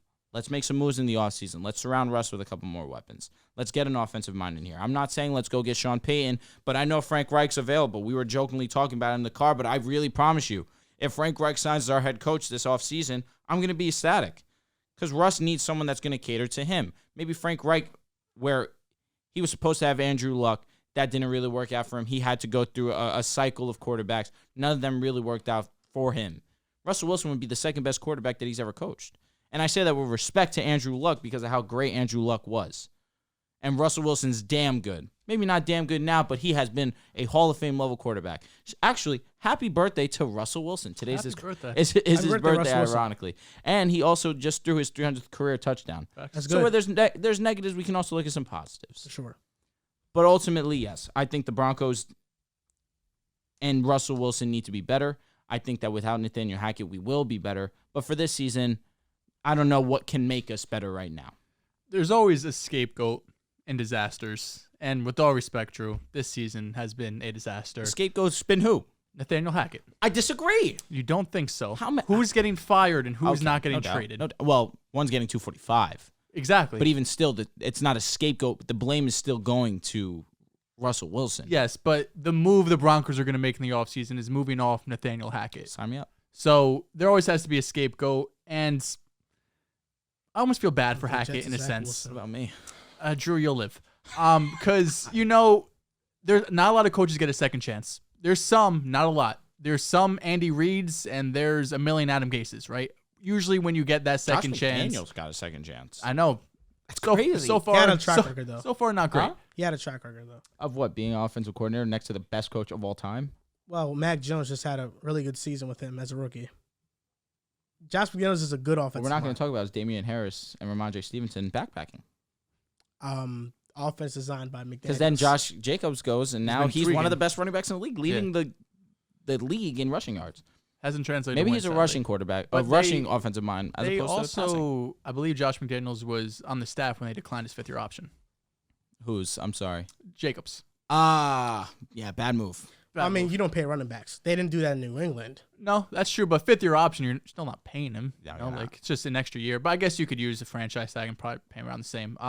But yeah, as I was saying, to be a head coach, typically, bless you, that first chance is going to matter a ton. That's how you're going to be viewed, whether you like it or not. And Nathaniel Hackett went to a very unique situation where typically when a team fires their coach, they're usually bad. They usually don't have a franchise quarterback. They usually don't have aspirations to win the division and win a Super Bowl. But in this case, Nathaniel Hackett came in with all of these expectations. They came in, seeing Russell Wilson put up MVP numbers just 2 seasons ago. We've seen this Broncos team have one of the best defenses in the league. So he was expected to come in and elevate this offense and just hope the defense can keep up enough because this Broncos was going to be a light show on offense. Unfortunately, that has not happened, and it's not all Hackett's fault. Russell Wilson's completing less than 60% of his passes. This is a Zach Wilson level of completion percentage we're in. He has 7 passing touchdowns on the season. Jamal Williams has more.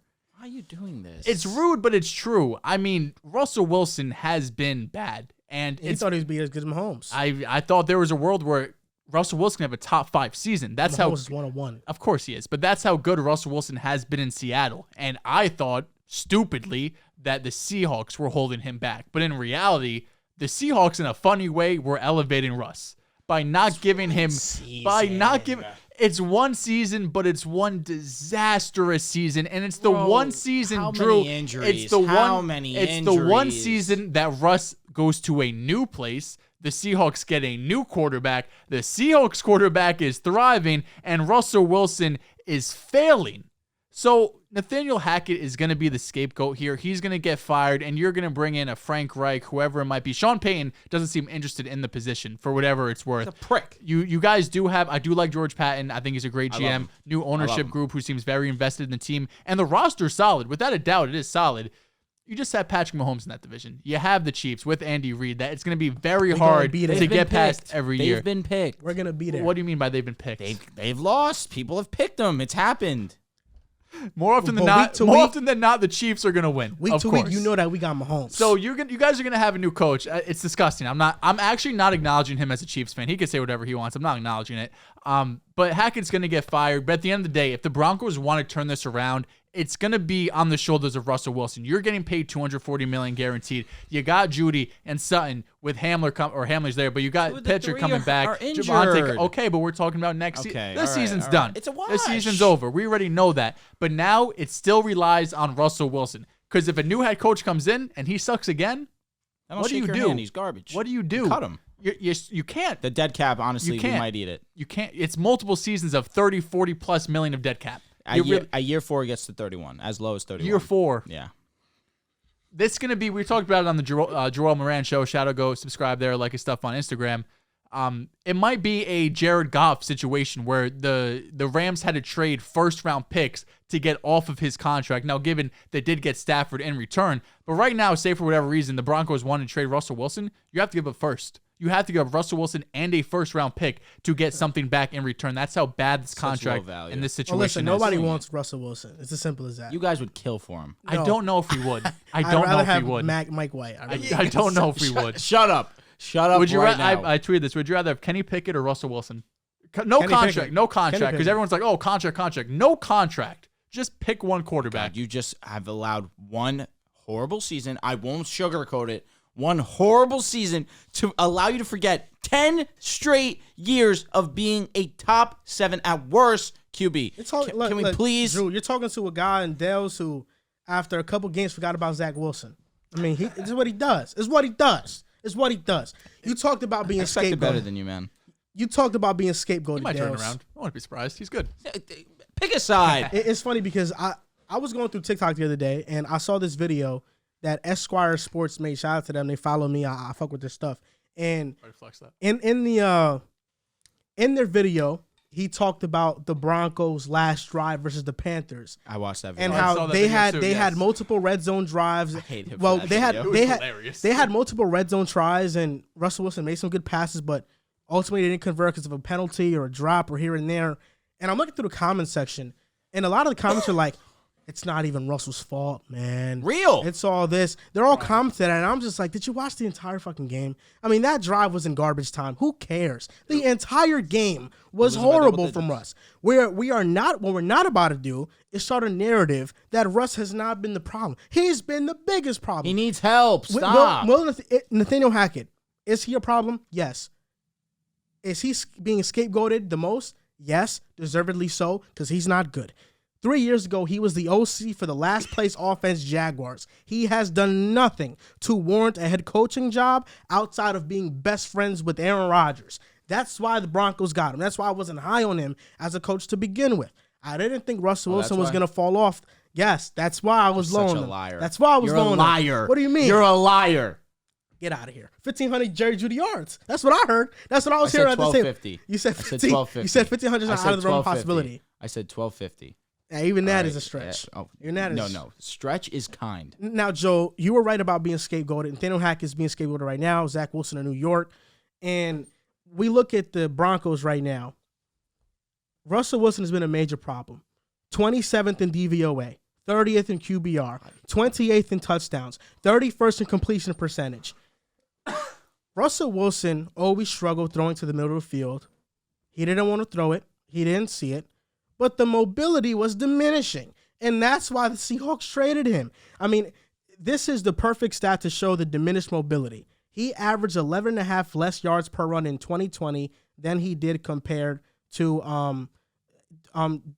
he averaged 11.5 less yards per run in 2021 compared to 2020. Now, throwing on the move in 2020, he was the 11th best. In 2021, it fell to 27th. This season, he ranks 24th. The mobility is shot, and this year he's been the 28th quarterback in QBR on play action, 28th under pressure, 28th in a clean pocket, and 29th against two shell coverage.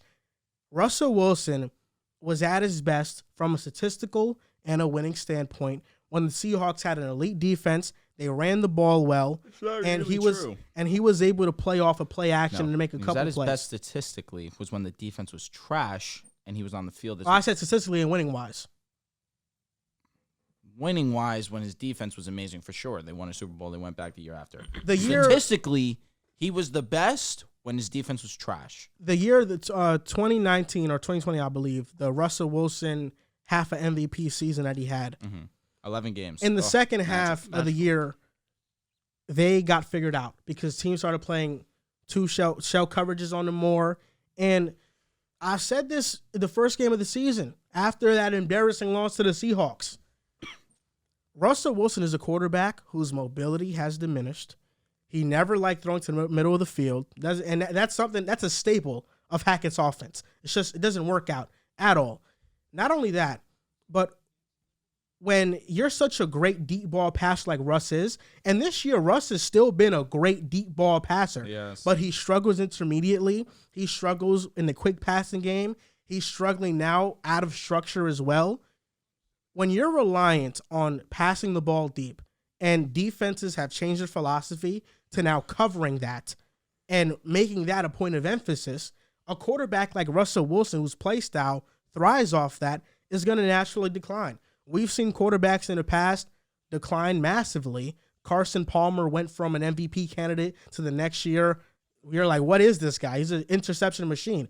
Brett Favre went from that in Minnesota. He was also how old? They were older, but with Russell Wilson, and it's the difference, those quarterbacks were not mobile quarterbacks. They were pocket quarterbacks.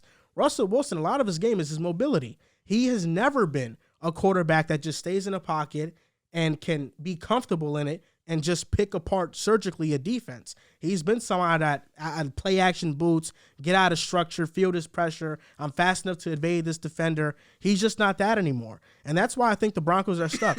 Now, will bringing a head coach help? I think it'll help slightly. The injuries are a real thing.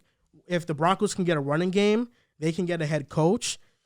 They can be a competent offense, and Russell Wilson only has to make a couple plays a game for them to win. But you paid Russell Wilson to be a franchise guy. I don't know if Russell Wilson will ever get to the top 8 status again, top 10, top 8 status again. I think he can be a game manager, but you didn't pay him to do that. And this contract and this trade is going to go down as one of the worst all-time in NFL history.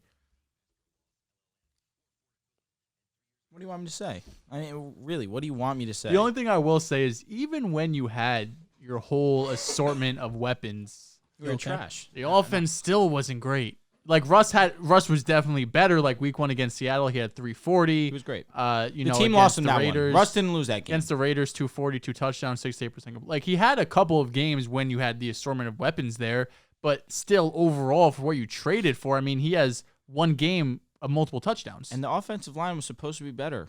It hasn't been. Losing Bowles is huge. I mean, he's one of the best left tackles in football last season. And Lloyd definitely is a bright spot in the offensive line. It hurts. It hurts.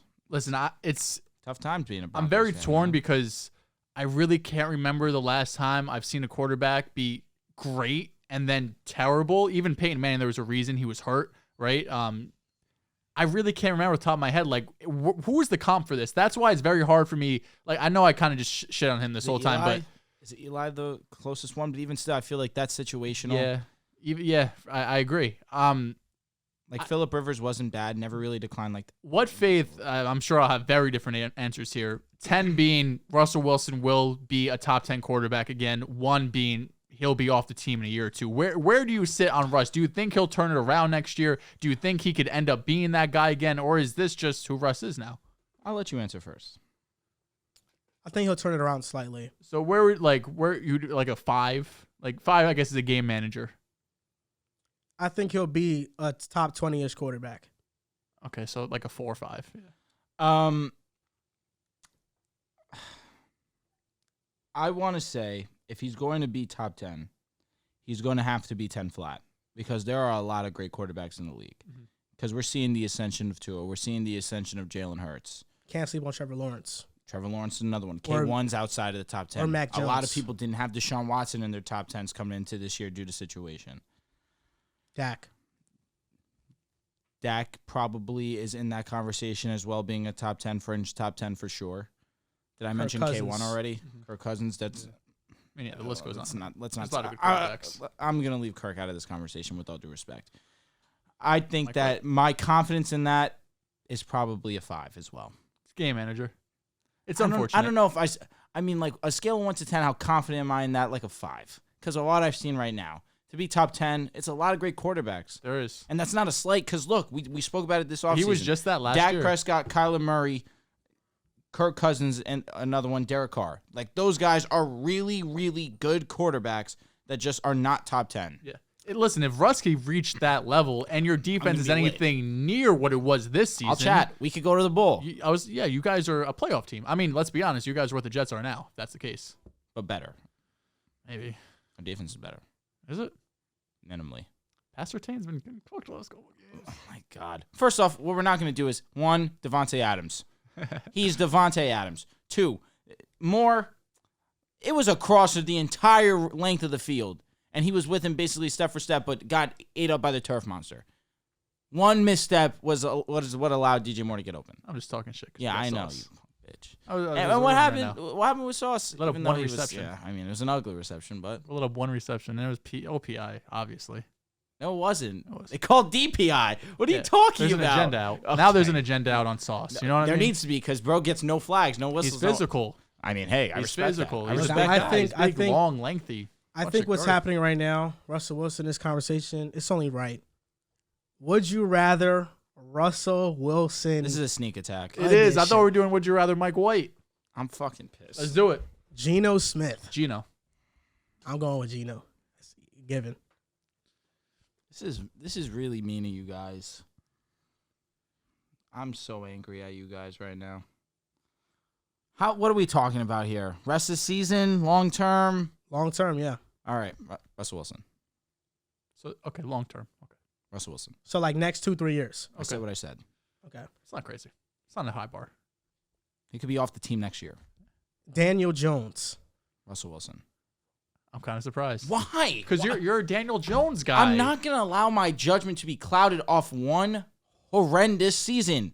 I'll take Russell Wilson. Thank you. Common sense. Like, I think it's close. I think it really is close. This is two of the guys you hate. If I'm the Broncos, I'd actually rather have Daniel Jones than Russell Wilson. So you know what? I'll go with Daniel Jones. I'll go with Daniel Jones. That says a lot coming from him. He hates Daniel Jones. I wouldn't say he hates him. Really? Nah, I wouldn't say he hates him. He hates the Giants. Trevor Lawrence. Oh, Trevor Lawrence. Trevor for sure. Lawrence. Trevor Lawrence with my eyes closed. For sure. Mike White. Russell Wilson. I'm still taking Russell Wilson. You're not Too taking early. Mike White? That's way, way, way too early. It's not. It's When's not the a last time- conversation. Y'all are going to give us a bad rep if you say Mike White. I'm When's- serious. I think the I was la- the only one that had a chance. When's the This guy last? thinks Zach when's the Wilson's la- better than when's Mike the White. last time When's the last time that Russell Wilson's had a Mike White like game? When's the last time Zach Wilson? I know Mike White's better than Zach, Oh, okay, cool. but if I'm the Broncos, I might take Zach over Russell at this point. That name should be on the list. It should be, right? Kenny Pickett. Russell Wilson. Go ahead. No. You wanted to have big boy pants on and tweet this out. Go ahead. It's a conversation. Oh, my God. It is a conversation. Bro. Listen, the Steelers have the worst play calling in the league. This has been multiple years of Matt Kenny Canada. Pickett's been looking you know good. who arguably might be right there with you? The Broncos. The Broncos. Pickett has Who's been he looking going? good though. Pickett's been showing He has, promise. and it's not. This is not me disrespecting KP. All right, I'm not. It's Russell Wilson. I understand he's been bad. I think I would still go with Russ, Okay, but thank you. yeah, Pickett's been good. Thank you. Kirk Cousins. Kirk I Cousins. would have to go Kirk right now. I'm going with Captain Kirk. That's Would pretty you easy. Pickett for me. or Russ? I think I'd go with Pickett right now. Rookie Okay. contract. I got to take everything into account. No. We're not. There's no contracts in Would You Rather. It's just who would you rather have? I don't have much faith in Russell Wilson getting much better. I'll be honest. And if he gets much better, he'll be maybe a game manager. He's never going to be elite again. I would take the upside with Kenny Pickett. I would. Not ridiculous to say. I would take the upside with Kenny Because Pickett. Russell Wilson has terrible work ethic, right? He's never shown dedication to the game ever in his life. No. But yeah, yes. Justin Fields. I'm taking Justin Fields. I'm taking Justin Fields too. I hate you guys a lot. Some good names. Very. Yeah. I can't be mad. They're making me think. Damn it. I'm going to. My God. Justin Fields. Mac Jones. Russell Wilson. I'm going with Mac. I'm still going with Russ. What? I still Over am. Mac Jones? Mac is fine. You're making a fool of yourself Mac is right fine. now. Mac Jones is a good quarterback. Did you take Mike White or Russell Wilson? So I took Russell. It's up in the air. That's a debate, though. That's a closer debate. Bro's such a troll. What about Jimmy Garoppolo? Russell Wilson. Jimmy G's playing unreal this season. Okay, I took Russell over Geno Smith, who's been playing better than Jimmy G, and Jimmy G has been playing well. So I'd be a fool and a hypocrite to take Jimmy G. So I'm going with Russell Wilson. Because, again, is Jimmy G going to be on the Niners next year? We don't know. There's a chance. He's played that well. Well, that's not the question here. No, but it's a would you rather.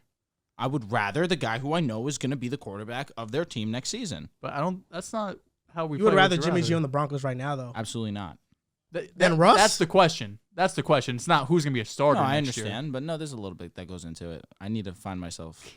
It's a just way like to in a feel good vacuum. about Like it. who would you rather have on your team? Yeah, no, for sure, Russell. I think I would take Jimmy G right now. I'm going with Jimmy G. But why? What He's allows you playing to at say a top that? 10 level right now. He plays in the best offense in football. One of. Let me not say the, because then you have the Russell Dolphins, can't you have the execute Chiefs. that offense. What are you talking about? Jimmy G can do it. He can't? Jimmy G can do it because he is great at throwing to the middle of the field.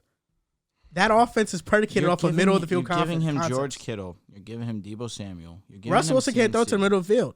Okay, who is he I throwing mean, let's to not right pretend now? like Russ Greg didn't have Dulcich? weapons. At the beginning of the season. He still was never great.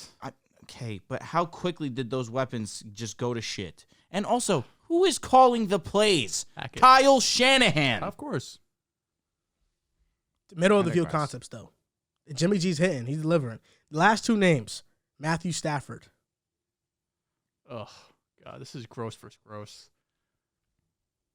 I'm still going Stafford. Super Bowl winning quarterback. So's Russ. But Matthew Stafford did more to win that. I don't want either of these guys. I'll take. What's wrong with Stafford? He just looks so old this year. He has just a horrible offensive line. I know, but if you're a pocket passer, you need a line. Eli Manning's career got tarnished because of that. So I'm not going to do the same to Matthew Stafford. So you take Stafford. I'm going to take Stafford. Okay. Last name, Fuck it, I gotta take whatever. Ryan Tannehill. I'm going with the Manahill. I'm going with Russell Wilson. Shit. Credit to Tannehill. I think You want to talk about one of the best, arguably the best game managers in the game? Yeah. I think Jimmy's earned that respect. Yeah. Nah, Tannehill's better than Jimmy G. No, he is. Yeah. He's better than him for sure. But the title of game manager. You think it's very clear that Tannehill's better than Jimmy G? Yeah, I think it as is. a player, Why? Because he's Probably. more mobile? He has a stronger arm and he's more mobile. I think that his arm's a little bit more exciting. But I say game manager specifically, Jimmy G is the best. He has to be. Yeah, I mean, when you talk game manager, it's Jimmy G. Nah, that's the first name that comes epitome. to Kirk mind. Cousins. Kirk Cousins, I would not label as a game He manager. feels He's he a system feels- quarterback. I know, but he feels like a step up from game manager. For I think sure. I would take Tannehill over over Russ. Russ's floor is just so low. Like Russ's floor is what we're seeing now. It's a bottom 5 QB in the league. I know Tannehill's floor is not that, at least. His Tannehill's upside never isn't been that there. bad. Yeah, so Even in bad situations. like Russ obviously has that upside where he can return to that top He 15 doesn't have level. an elite but weapon. I thought that was Jerry Jeudy. I thought so too, man. I thought so too. I thought so never. Teams with the most gloomy future. We talked about one of It's a them gloomy with day. the Denver Broncos. Now, Russell Wilson, we know they He had have to a bring me gloomy down. future. He had to bring me down. The I was excited for Mike Broncos, White. the Broncos have a gloomy future because they're paying Russ $245 million and they can't get out of the contract. Now, I'm going to name one team, and then you guys name another team that you think has a gloomy All right, future. hot. I only have 2, so fuck. One of them, for me, is the Saints. They're in cap hell. They have no quarterback. They have no coach. And apparently no defense. I thought the defense was great. Facts. Apparently they have nothing anymore. They have no defense. They have no quarterback. They have no running game with Alvin Kamara. They have no coach. Their receivers are always injured. Chris Olave is awesome. Savage. He's awesome, but nobody else is helping him out. The defense has been a shell of itself. I mean, they're a bottom 20 defense, and Tyrann Mathieu signed there. Looks like he's average now. I mean, this team is just in hell. I don't know how they're going to get out of this situation. And they don't own their first-round pick. Yeah, the Eagles have it nonetheless, who's probably going to end up with the best seed in the NFL. I only have 2 names, so if you don't mind, Drew, Yeah, I'll go of course. second. You took the Saints. I will take the Los Angeles Rams. The Rams, almost a similar situation, identical to the Saints right now. They don't own their first-round pick. Quarterback is probably still up in the air. I love McVay, but if he sees this way this team is going, the future of this team is very gloomy, hence the title of this topic. And I know they have pieces there to trade, right? They could trade Cooper Kupp and Jalen Ramsey and these guys and get draft picks back. But even still, I mean, are we trusting the Rams to hit on draft picks? First of all, they haven't had a first-round pick since I think Jared Goff. And then there's day 2 and day 3 picks. They really haven't hit on a lot of them. So if you're expecting them to come in and rebuild this team through the draft, it's something they really haven't shown us yet. And the player with arguably the most trade value, Aaron Donald, my bet is he retires before he gets traded. I don't think Aaron Donald, he was borderline retired this past offseason. He wants to run it back one more season. The way this team is going, I don't see him really being open to playing for a new city and a new team when he's been on the Rams his whole career. So if he retires, now the only 2 players you're really looking at are Jalen Ramsey and Cooper Kupp. Jalen Ramsey has had a down year for sure.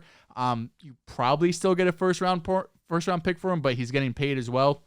Cooper Kupp, I think, get a first-round pick easily for him, but this roster is depleted. They have no cap space. They have negative 1.3 mil for 2023, and they somehow have negative 20 mil for 2024. You know how the Rams have manipulated the contract year after year after year. Eventually, it's going to catch up to them when they're pushing this money down the line. It's worth it because they won a Super Bowl, but right now their future is very, very gloom.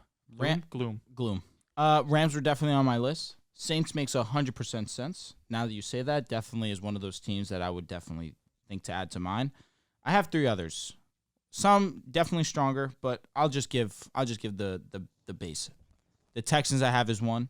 They've been a horrible franchise. You lose Deshaun Watson. Number one pick is the only bright side, which is why I say some more than others. You probably have Bryce Young come into the situation. That definitely makes things better. They have a solid pass defense, but we just saw them get embarrassed by the Dolphins. And Derek Stingley didn't play. There's a lot that goes into it. Kyle Allen was starting. They're just not a good franchise. Maybe Bryce Young comes in and makes things not gloomy, but as of right now, they're a mess. I have the Raiders as 1. Now, that's definitely the one out of my list of teams that I feel like is the shocker of the bunch because, of course, you have Derek Carr, Devontae Adams, Darren Waller, Hunter Renfrow, Josh Jacobs. But the defense is terrible.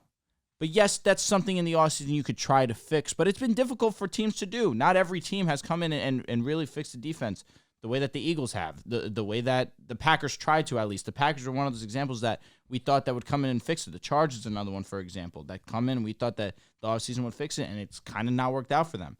The Raiders' defense right now is abysmal. Even with Max Crosby and Chandler Jones, they just have not been efficient. The pass defense is that atrocious. And the offense really has been a bummer. Outside of Josh Jacobs being probably the most unexpected rise at a skill position player, this offense has been disappointing. We expected more from Derek Carr. We expected MVP leap from Derek Carr. He might not be on the team next season. They are in line for a solid draft pick as well. Who knows what happens with that pick if they do decide to move off Derek Carr. Is that selection going to be a C.J. Stroud, a Will Levis? I feel like I always mispronounce his name. Ever since someone put in the comment section that I mispronounced his name. Is it Levis? I think it's Levis. Levis. All right. So I don't want to disrespect him. So, yes, they could have be in a position to have a good draft pick and potentially draft the upper echelon quarterback. But can we expect that when there's a bunch of teams that also are really bad and could be put in that position as well? I'm not so sure. And the Indianapolis Colts is my last team that I have on here. That's more the middle tier. I feel like the Texans, little upside, they're going to have the number 1 pick. The Raiders are really the ones that I'm looking at. That's my panic. And then I have the Colts here, where they're another team that have put a lot of money into a quarterback that probably won't be on the roster next season. The skill position players really aren't that good outside of JT and Michael Pittman, who is exciting, but Alec Pierce and Paris Campbell, they're average players at best, and that's with all due respect. Jelani Woods showed some upside. The offensive line's not good. The pass protection's not been great. The rush protection has not been great. Defensive side of the ball, something to actually be excited about. That is the one part of the team that you look at and is exciting, but without a franchise quarterback, what are you really doing? And they're not going to be in position to draft an upper echelon quarterback either. So I feel like these are the teams that, without a franchise guy, really does make your landscape not great. I'll add one more team to the mix. The Tampa Bay Buccaneers. I disagree. I think their future is gloomy. I disagree. They could easily be one of those teams that make a trade for Jimmy G in the offseason. That's not doing much. But you're staying afloat. Right now, staying afloat's not great, though. Right now, that division, you make the playoffs with Jimmy G. Right now, they've won 5 games with Tom Brady. Hey, man. Todd Bowles. And they're still in position to win the division. Todd Bowles is not a good coach. Todd Bowles, no one's talked about it, Leftwich, but like he's definitely on the hot seat. You can't go from fucking Super Bowl to second round exit you're going from Hall of Fame Bruce Arians to Todd Bowles, who's been he's a great coordinator. Correct. He's a great That's the best way to put it. Byron Leftwich is not adjusted offensively to the personnel with the injuries they've had. He hasn't adjusted. They're one of the worst rushing teams in football. The reason why that statement not bothers me as in you're wrong, but bothers me as in it makes no sense, is that they're finally back. They're finally healthy. The issue is the offensive line. That's really where they're taking the hit. play calling, yeah. And absolutely, I'm not going to say it wrong, but you have Chris Godwin. You have Mike Evans. Julio Jones. You lose Gronk, which definitely hurts both blocking and receiving as well. But Lenny, who's been in and out of the lineup, you had him to start. Now you have Rashad White, who also happens to be very good at football also. So that's where I feel like, how is this possible? You have your guys that you've had success with. Chris Godwin's back in form. Chris Godwin looks like the Chris Godwin we knew last year. Long shot. We did, but Brady didn't hit, and Donovan Peoples-Jones didn't hit either. A lot of rain, but Godwin was the only one that decided to show up. I look at the Bucs. Brady's not going to be there next year. Not going to have a quarterback. How do you know that? I'm just going to guess that he's not going to be there. He's divorced now. I think this is last season. Are you saying in terms of retire or go to a new team? No, he's going to retire. I disagree. There's a world where Brady comes back another season. Mike Evans is 29. Jet. He's gonna turn 30 at the start of the next season. Still savage. Sign him up for Do 1,000. his thing, yeah. Their offensive line is beat up. They have to Agreed. recoup that. Agreed. They're a team that they're not going to have a great coaching staff. They're probably going to overhaul that. They don't have a quarterback. Wide receivers are getting older. I do like Mike Evans a lot and Chris Godwin, but Chris Godwin, you can't count on him to stay healthy all the time. Take it easy. It's 1 year. Mike Torn ACL. Evans is somebody who's older. The hamstring fair. He came back. God. It's just the Bucs. I don't think are in a great position. I understand your point of view. Yeah, it's not great. I understand your point of view. I think Tom the only Brady's thing, they had Jameis Winston and we're 7-9. yeah, the only thing saving them is the division. That's the only reason why we're not saying they're completely I screwed. would 'Cause it's argue the worst Brady's division in just football. saving them. Brady's saving them. They have 5 wins. The fact that Brady went there in the first place, that's the reason why they made the playoffs. No, but Yeah, without a we're doubt. talking specifically this season. It's the division. He's been all right. Yeah, He's has been all right. I'm pretty sure he still leads the league in attempts. No, I was gonna say, and his passing yardage is still very high as well. Yeah. I'm gonna be honest. Brady has been all right, but Of course, given his the definition. situation he's been in, he's been amazing. Not gonna disagree. 14 touchdowns to 2 interceptions on the year. No doubt. And this 66% completion percentage. Do you feel Tell the you same what, way? man. Do you feel the same way about Herbert He'd look great as a Jet. Herbert, that he's been great. Herbert has in been his great. situation? Does All right, I agree. Brady hate So, Belichick? Good stuff. Yeah. No. No, I Confirmed? don't think so. I Just- think they actually Just have. come A, to the Jets and just rub it in his face. I think they have a great relationship. You think so? Yeah. Okay. I wasn't sure. I feel like they were kind of like on the ropes. How you don't want Tom Brady though? You don't like him. I don't. If he comes to the Jets, I'll open my arms for him. I opened my arms for him a long Anything time else? ago I know. when he came A to lot Tampa. When he came to Tampa Bay, I accepted him. No, you're disgusting. It doesn't work like that. If he comes to my team, that's fine. I'm not rooting for him on another team. I'm not a psychopath. Why not? Because he's Brady. He beat us my entire life. Jets were never competitive anyway. We were competitive for a handful of seasons. Handful? Handful. Yeah, it was a handful. A handful. Brady Honestly, was you there could for say- 20 years. Yeah, it was a There was like handful. A handful, four- you can hold it in a your hand. handful. That's 5. So it was around. You know, That you've like 4 actually or been 5. watching football. I'd Yeah. say 2. No, 2. Bro, that's we Santana had- Moss, Chad Pennington. That's Yeah, that's one. Facts. That was the Brett Favre That was year. the We one, were, 04? Brett Favre, we were great then Facts, bad, and then facts. 2015. Bro, that was an 04. Well, no, that's- I it was was I was thinking I was alive. like I wasn't a 6. but no, but the Favre year when we fell off the second half of the season, the 2 years with Sanchez, and then 2015 with Fitz. 4. That's a handful. If you didn't have a pinky, That's what I'm saying. Not everyone. Some people are born with 4 fingers. some You people know are Zach born with Wilson has the 6. same Yeah. birthday as Which Tom would you rather Brady, have? right? Definitely 6. Not an extra finger go a long way. You could Kidding get me? crazy. Yeah. You know Zach Wilson has the same birthday as Tom Brady. Does he? Mhm. I wish Yeah. he was the same quarterback. You never know. I do know. Actually, he can won't be Tom develop. Brady. He can develop. Maybe he won't be as good, but he can be one of those guys. I don't What do you know what mean that means. maybe? Like he could Definite. like 9 years He'll from never, now, like Gino. ever grace that level. No, he won't. But he can still be at a high level. What's high for Zach Wilson? Top 10. Zach Wilson and Russell Wilson. I'd go with Zach, the upside. I like it. Okay. I like it. I think we need to check you into a hospital. I think you just need to check Zach Wilson's talent and understand this guy can make a lot of throws. There's been a lot of talented players in this league. You got to Was surround Brady, him with the was right Brady coaching. the most talented? He wasn't. Up here, he was. Was Russell Wilson always the most talented? He wasn't. Running, he was. But there's a lot more that goes into it than just arm talent and talent alone. Yeah, Zach has That's to a work harder, develop. very small portion. This is of a it. wake-up call You for really him. say the running aspect like as if Russell Wilson really wasn't one of the more prolific passers at one point in time. Deep passers, yeah. Okay, so Yeah.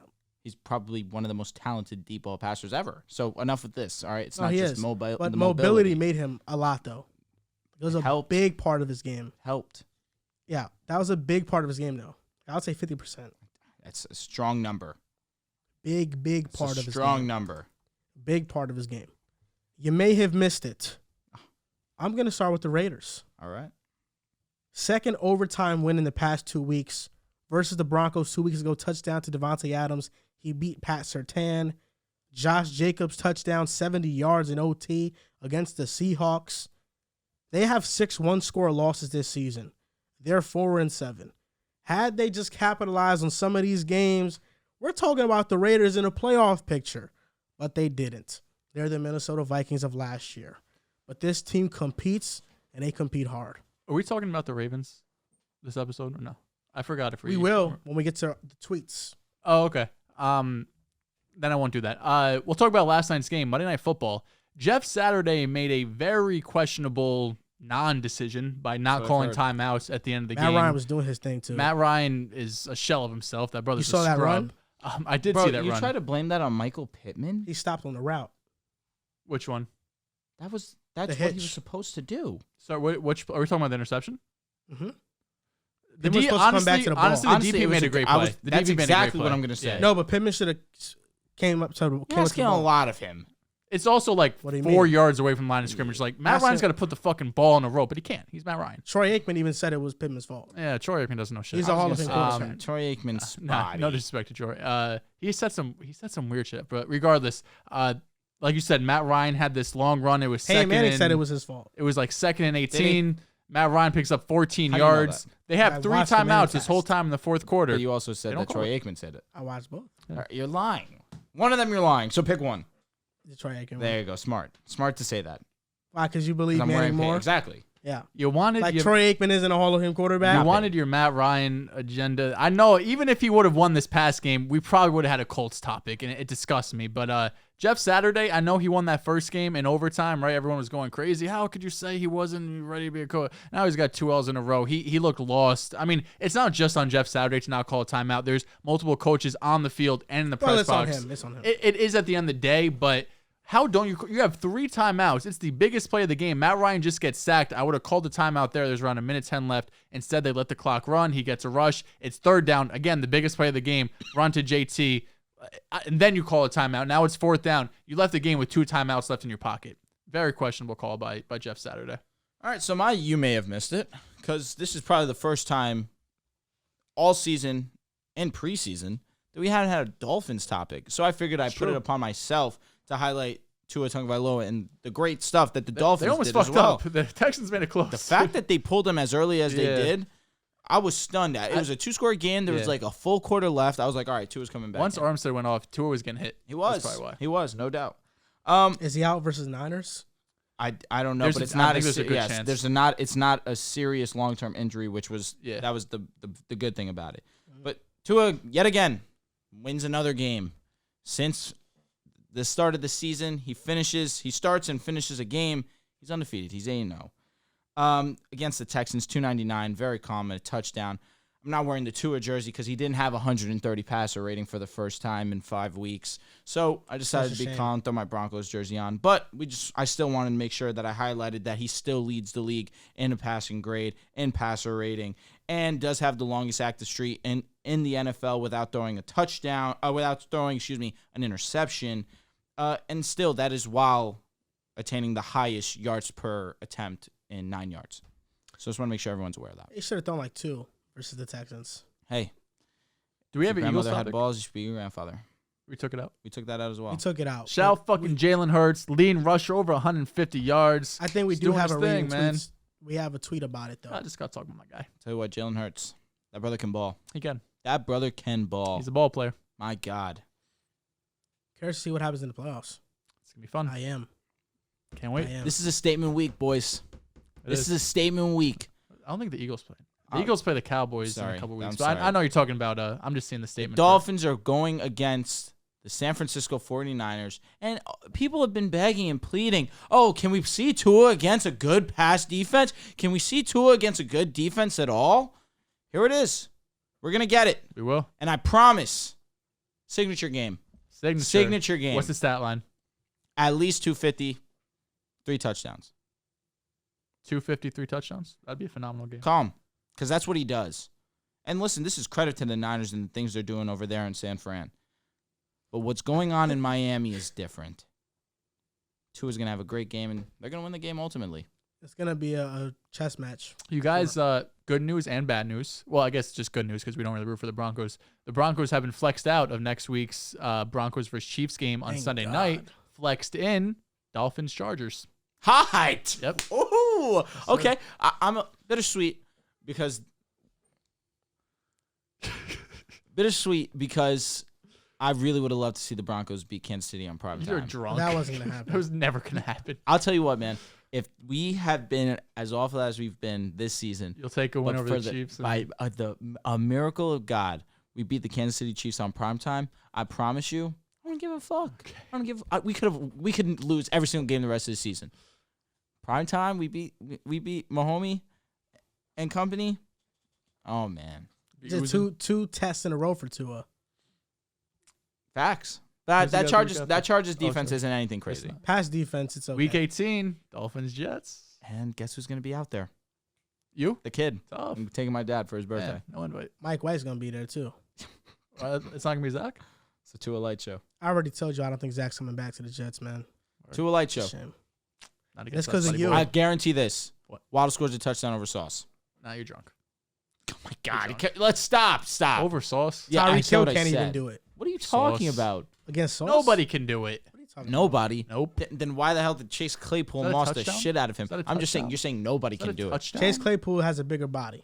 He literally is I feel a like jump it ball did happen receiver. this season. I'm blanking though. Is that no, it hasn't. Definitely didn't happen against Corey.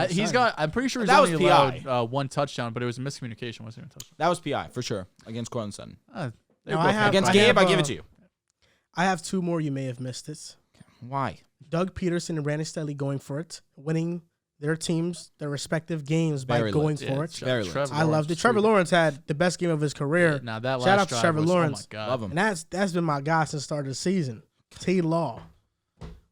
When are we gonna He put just the says stop shit. to this? You know, he really does. Bro. says But the shit. shit that pisses me off is that they eat it? listen. They eat it up. listen and they're like, yeah, yo, man, this guy. Joel He spinning. be In up the to off some in the shit. offseason, I said that he was going to have a big time year this Okay. year. You as a lot of other people. Because Not it's y'all. Trevor Lawrence. Who's y'all? Yeah, I didn't say that. You're shush. We were We low have- on I Trevor have- Lawrence. No. You was a has me. I told you guys what he is. He's a problem.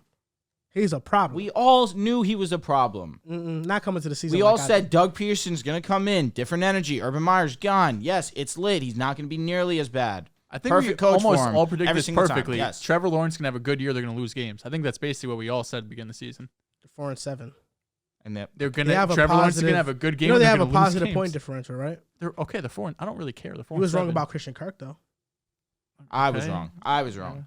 I mean, I was thought never Christian high on Kirk was Kirk. mid. What? He's been okay. And they still went been and traded good. for Calvin He's been Ridley because they know he's okay. not a 1. Exactly. That's exactly that is so well said, Joel. But that doesn't matter. He's still a good player. You No, he thought he is. was mid. You said Kyler Murray made him. That I is a remember fact. it. He went from one great quarterback to another. But yeah, I mean, Trevor Lawrence has been one of those guys that I've been very, very high on. Yeah. And he's proven me right. Even this though year. you put Zach over him in your QB list. Yeah, I mean, I thought Zach would be better. Can't be that high. Can't be that high. And I thought Zach was going to be higher. Zach's really the only person I got wrong this year, for being honest. Zach and Matt Ryan. Okay, I was Justin going to say. Fields. I said in the preseason that he's going to Jalen be Hurts, good. Tua. Jalen Hurts, Tua. That's a good one. I said Tua's going to be good. Successful since this season. year. Shut up, Bro. For one. Yo, that nah, was like one of those trends of your boyfriend predicting what your girlfriend's gonna say. Come on, bro. Bro, I literally had the Eagles winning 12 games. So did I. That didn't mean that I knew Jalen Hurts was gonna be this. But I knew Jalen Hurts was going to be better than last year. Last year so he was did good. I did. Last year he was good. He was a great rusher. What, did I see Tua or Hurts being MVP candidates? You should have seen Tua. No, but I didn't think they were Jalen going to Hurts, be hey, he bad. caught me, but I'm in. He's in. I It had didn't the, take much I for me had to the Dolphins realize. being 9-8. I had the You didn't have them making the playoffs. Yeah, I had the Broncos, and you guys Hey, sucked. hey, we're in that together. But I had you guys not being as good as you thought they were going to be. Hey, I didn't have us going to the Super Bowl. And AFC chip. I wasn't delusional. AFC chip out.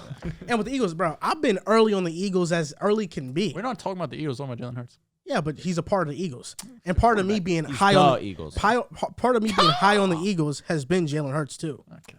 Disagree. Keep No, it has been. keep telling yourself Y'all that, just think bucko. because I'm hypercritical of them and analyze their games that I'm just hating What's on your them. next? You may have missed it. Oh, this one's easy. T. Higgins. Over the past 4 games, Jamar Chase has missed. T. Higgins, Is saving 100. He's on a Burrow's 17-game bacon. pace. 153 catches, 1,577 yards. Shout and out, 8.5 touchdowns. Sands from Yeah, Bengal Bengals. Sands. Bengal Sands. Shout out Mike. That's his name. Facts. Get it right. I know, but that's. I feel like he goes by like Sands now. His name is Mike. Yeah, he's No, getting, I know, yeah, but no. the T. Sands Higgins is- is saving Joe Burrow for sure. saving It's been nuts. Joe Burrow. It's been I nuts. was told that T. Higgins and Gabe Davis were in the same tier. That was nuts. Who said that? You did. I did not say that. You said No, that. no, no. You be lying. I looked at you like you had 7 heads. You be lying, bro. No, I remember. I don't think I was sitting in that chair. Thank it God. was us and Riv. And you said Gabe Davis wouldn't get 1,000 yards. It's up in the air. He's on pace for what, 1,002? So you think he's not gonna get it? Hey, Might not. if it's 9999, It's a W. If it's 1,001, I L. It's 1,000. 999. Yeah. You think he's not gonna get it? That's what It's you're up in telling the me. air. I hope he doesn't. We have a pet. You slept on Gabe Davis though. you did. You slept on David Njoku, then you drafted him on Mojo. You're sick. Hey, listen. I'm sick for that. You said David Njoku was whatever. When I had him as the 10th best tight end in the league, you were like, "Why is he that high?" I was like, "This is why. He's actually Did I? legit." I mean, there's not like 10 tight ends. The 10th best tight end is not telling me a ton, I'll be honest. Not this year. Not at all. Not any year. Last honestly. year, chill. Titans were good last year. Really? Yeah, they were not this bad. No. Because we had Kyle Pitts good. We had Don Schultz good. True. You said Kyle Pitts would be better with Mariota than Matt Ryan. Yeah, Arthur Smith sucks, dude. Yeah, it's Arthur Smith. That's another bet, too, by the way. What? Kyle Okay, Pitts. I know. That's why I need the Gabe to even out. Watch your mouth, man. See, I'm even keeled, bro. Before I pull out the receipts on you, Dehls. About what? I got them receipts on you. I think we all agree Gabe Davis is like a low-end wide receiver 2, high-end wide receiver 3. No, I guess. That's basically what I Is he said. be- I is said he- he was a great deep threat. Van I've been Jefferson right. or Gabe Davis? I'd take Gabe Davis. All right, cool. I like Gabe Davis. You better take Gabe Davis. I'm low on Van Jefferson. Wasn't the yeah, I mean, Mooney or rightfully Gabe so. Davis? Mooney. Mooney. It's actually in the air. It's a toss up. That's Mooney. No, it's not. What makes Mooney so much better outside of route he's running. Gabe the Davis could just best run wide deep, receiver bro. on one of the worst teams in football? And is that his fault that they can't pass? If he were on the Bengals, he's He had the a fourth. If thousand you were best yards on the last Bills, year. he'd have a fucking 1,000 yards. He already easy. had a 1,000-yard season Yeah. that Gabe Davis is chasing still. because Gabe Davis has not had the opportunity. He said, "What the fuck?" It's Josh Allen as his quarterback. He hasn't had the snap he's, count, bro. He's been behind Emmanuel Sanders, 34 years old. Sanders was good though. Come He on, was bro. he was projected to be very good. What are we talking about? Was he good? What are we talking? And Gabe Davis took his snaps Oh, good for as him. the season progressed. What are we talking very about? quietly, Gabe Davis losing some snaps to Isaiah McKenzie. Isaiah McKenzie's a baller. I know. Hey, He's a I like baller. McKenzie. He is good. I He like is good. McKenzie. He's a good He's player. got hands. Yeah, McKenzie, but he can ball for sure. He's a good player. I'm gonna Also go helps fetch. that Josh Allen's a goat. Yes. I'm gonna go fetch some more receipts.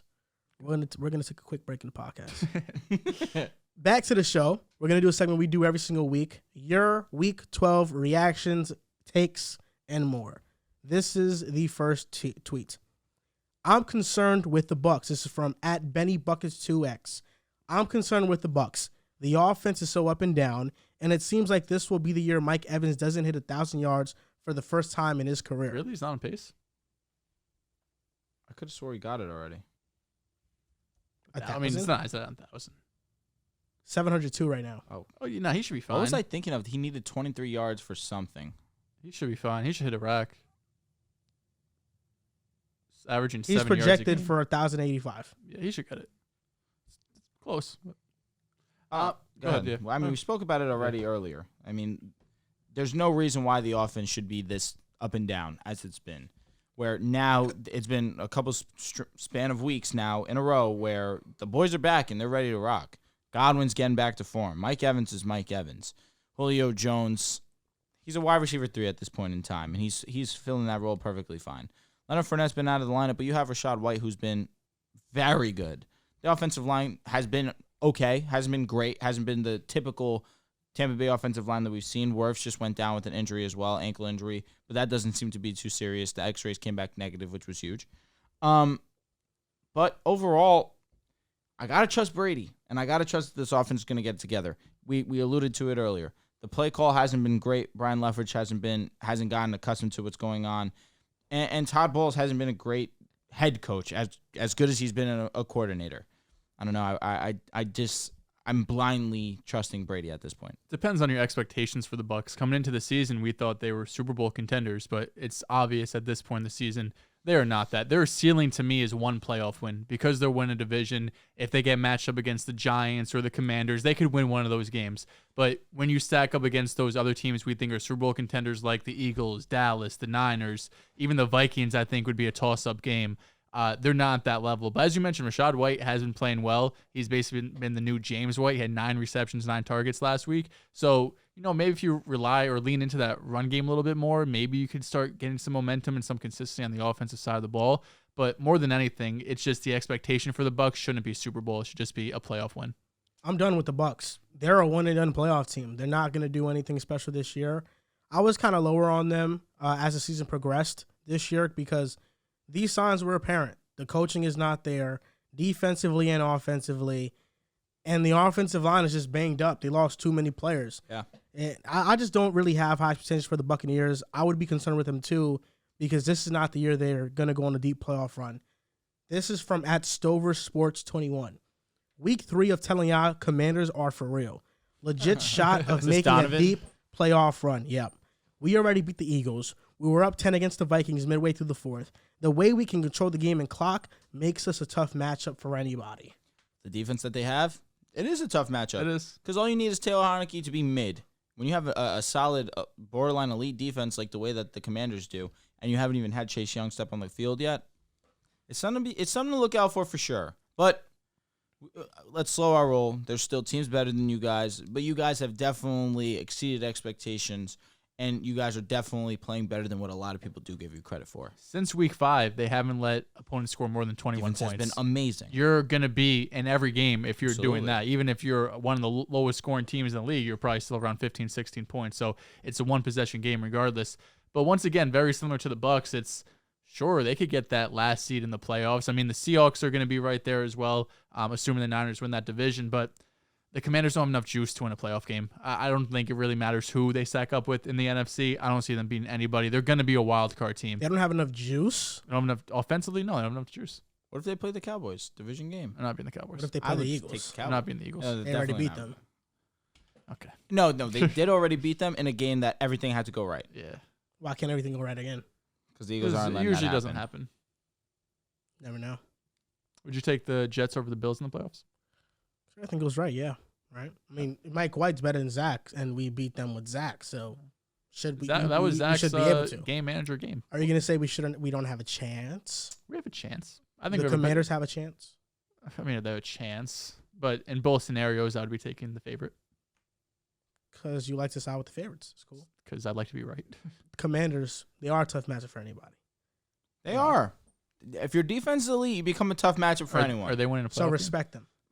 Is there a Depends on the single team? matchup. Is there a single Because team in the you- NFC because you playoff have picture you would The take? Buccaneers, the they Commanders? could beat the Buccaneers. You would Because take the I Bucs over noticed the this about Commanders. Dehls. No, I'm saying the Commanders could beat the Bucks. You think so? They could. The defense is elite. They could beat them. Bro, we just saw the I'd be Browns with surprised. Jacoby Brissett beat the Bucks. I noticed this Browns have about better Dehls. offense.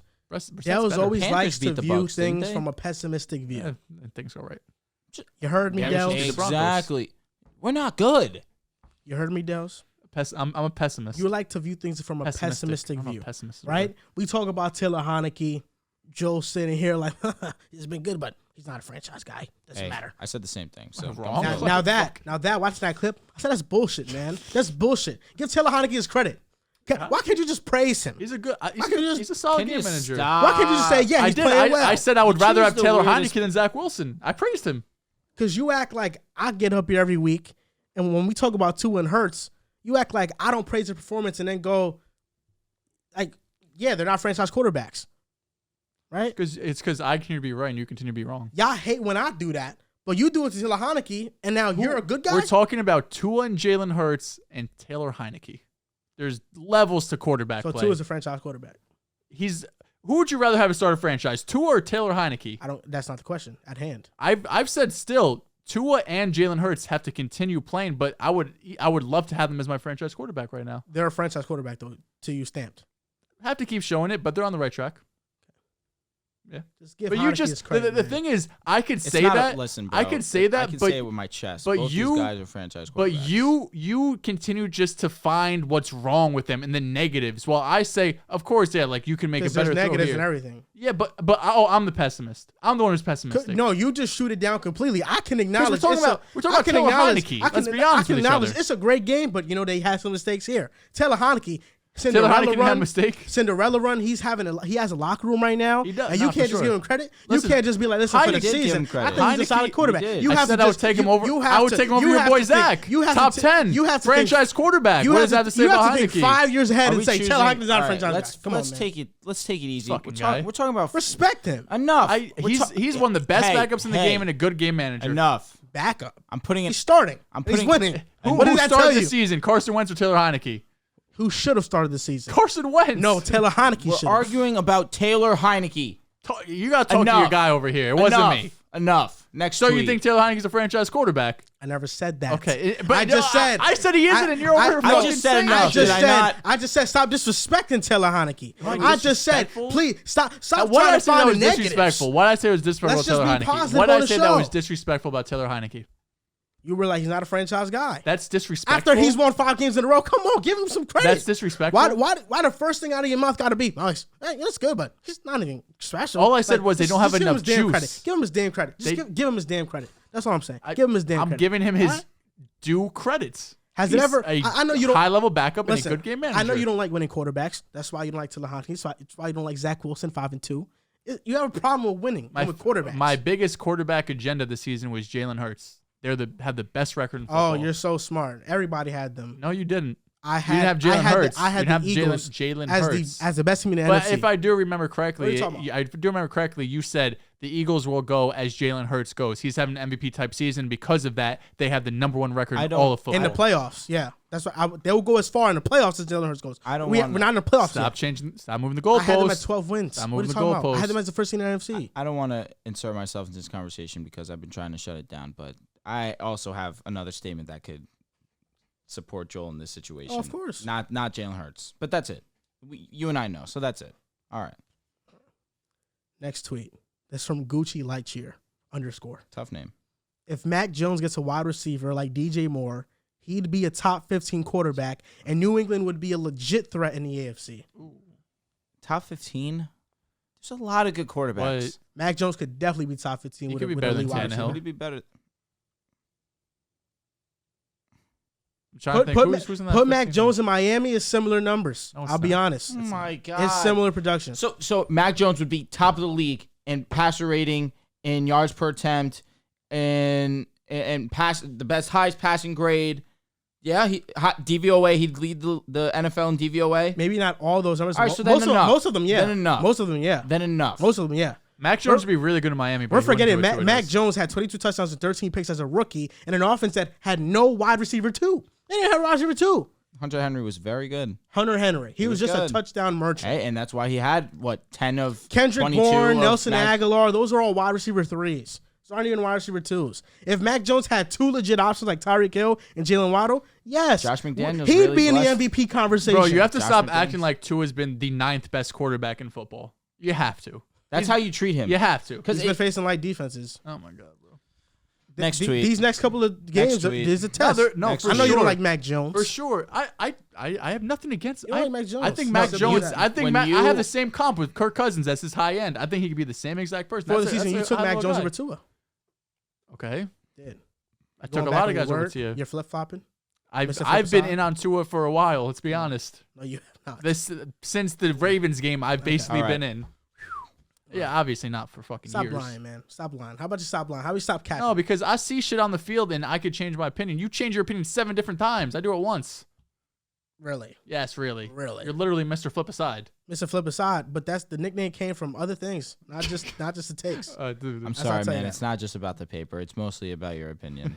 My opinion is be right though. If I be flipping, if I don't be it's flipping. good. Yeah, you're right. Then you flip when you're wrong, so you're right again. Then you're wrong, and now you flip, so you're right. Like it's just. Because Mr. Dehls, I watch film on a weekly, daily basis. I don't watch film on a monthly basis. You Sometimes change your take I don't know. Sometimes, maybe 'cause you watch film on a monthly sometimes basis. That's sometimes what it seems is. like you haven't watched film all season. But By the listen. way, you talk about some of these quarterbacks, my guy. So that's why. So you think Mac? So you're telling me Mac Jones is not doing something similar in Miami? No. He's not. No. Not even Tua close. has No. been a top 3 quarterback. this No. season, my brother. Mac Jones. You want to talk We're talking about about Mac Jones. criticizing, right? You just went on a whole fucking tangent on Taylor Heineke, but you're going to sit here and disrespect?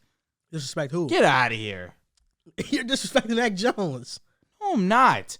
You're disrespecting Tua by saying that Mac Jones would have at the same numbers as Tua. He'd be in That's the MVP disrespect. conversation. No. Mac Jones would be in the MVP conversation. Okay, if he's that's in fine. Tua is. Mac Jones isn't. We'll never figure it out. Let's do the next tweet. I agree with that statement. This is from Fwan M0301. Hot take. I feel like people are really sleeping on the Texans' future.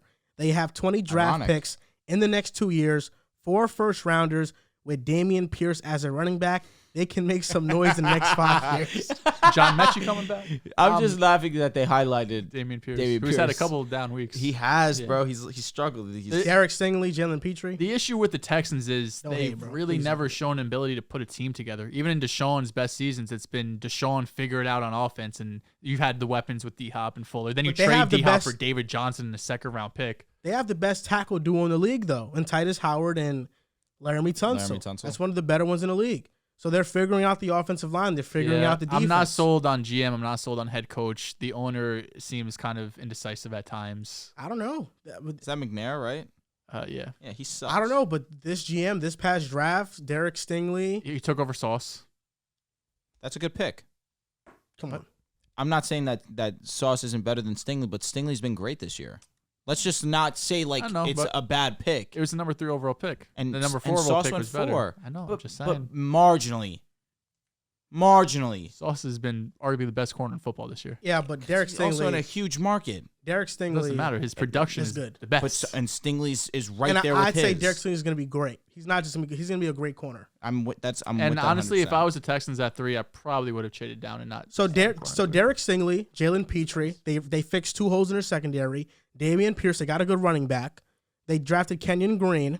They got a guard. We'll see. They have their offensive line's getting figured out. We'll see. 20 draft picks the next 2 years. They need to for figure their out first rounders. quarterback. They need to figure out Well, they can figure it out. receiver. soon. Need to figure out edge. They get Bryce still got a Young lot in of here. holes. The This defense is- is still mid. Like yes, There's a the lot of pass holes. the pass defense is really good. The rush defense is the worst in the NFL. This is from @JoeMo11. Are the Ravens ruining Lamar's prime with terrible offensive cast? To me, this seems like the worst situation in the league. It's probably not the worst, but I mean, if you're talking strictly Now receivers, you want to defend Lamar. you're talking strictly receive. I mean, if anything, I'm not defending Lamar by saying it's not the worst situation. Receiver wise, yeah, I mean, you can make the argument with Devin Duvernay and Demarcus Robinson, Deshaun Jackson.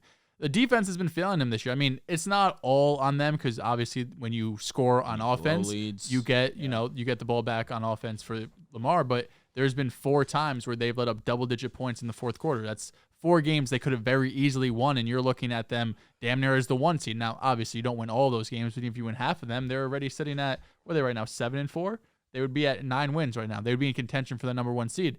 We said on the Joel Moran pod, shout out to that again, right now the Bengals are playing better football in the AFC North than the Ravens right now. They don't have the playmakers on offense to be able to have to go down the field and score really quick. Like, we saw Lamar have a 65-yard dot to Deshaun Jackson. Like, that's the stuff he's been dealing with most of the season. Rashad Bateman goes out, who was their deep threat, who was a first-round pick. He got hurt, done for the year. Mark Andrews he's been, obviously, Mark Andrews is one of the best tight ends in the league. He hasn't been the game-changer type of player and has been down from last season. So I don't want to say they're wasting Lamar because you mentioned it on your podcast. They've took shots, right? They drafted Hollywood in the first round. They drafted Rashad Bateman in the first round. I'm not going to say Deshaun Jackson's a big sign or anything like that, but they've tried to. They've just gotten the wrong guys. So Lamar Jackson up to this point has been the offense. He's going to be the reason why they win and lose games, and it's really hard to go on a deep playoff run when you're solely relying on one guy to make it happen for you. Okay, if you want me to say something, Lamar Jackson, he's played well for the situation that he's been put into, but I'm not going to solely say that the Ravens have failed him because the year that he was MVP, Lamar kind of failed the squad. The year after that, where he had a great bounce-back game against Tennessee the year after, he was the reason that they won that game against Tennessee. The game after against the Bills, he was bad again. Yeah. So, and then last year he was injured. I'll give him the benefit of the doubt even still. A ton of injuries to the Ravens as a whole. This year, Lamar is not to blame, almost not even at all. Yeah. Lamar's been great. But let's not say that the Ravens organization has failed them when history has shown Lamar Jackson is not completely out of the frame of blame. Mm-hmm. And I listen, I'm a fan of Lamar Jackson. I'm fair enough. But I'm not a hater of Lamar Jackson. Let me say that very like very some firmly. people at this table. Absolutely. But I'm not going to fully say that the Ravens have failed him. It's unfortunate that Rashad Bateman got hurt because he had some solid projections to start the season. Him and Mark Andrews were a scary tandem when they both were on.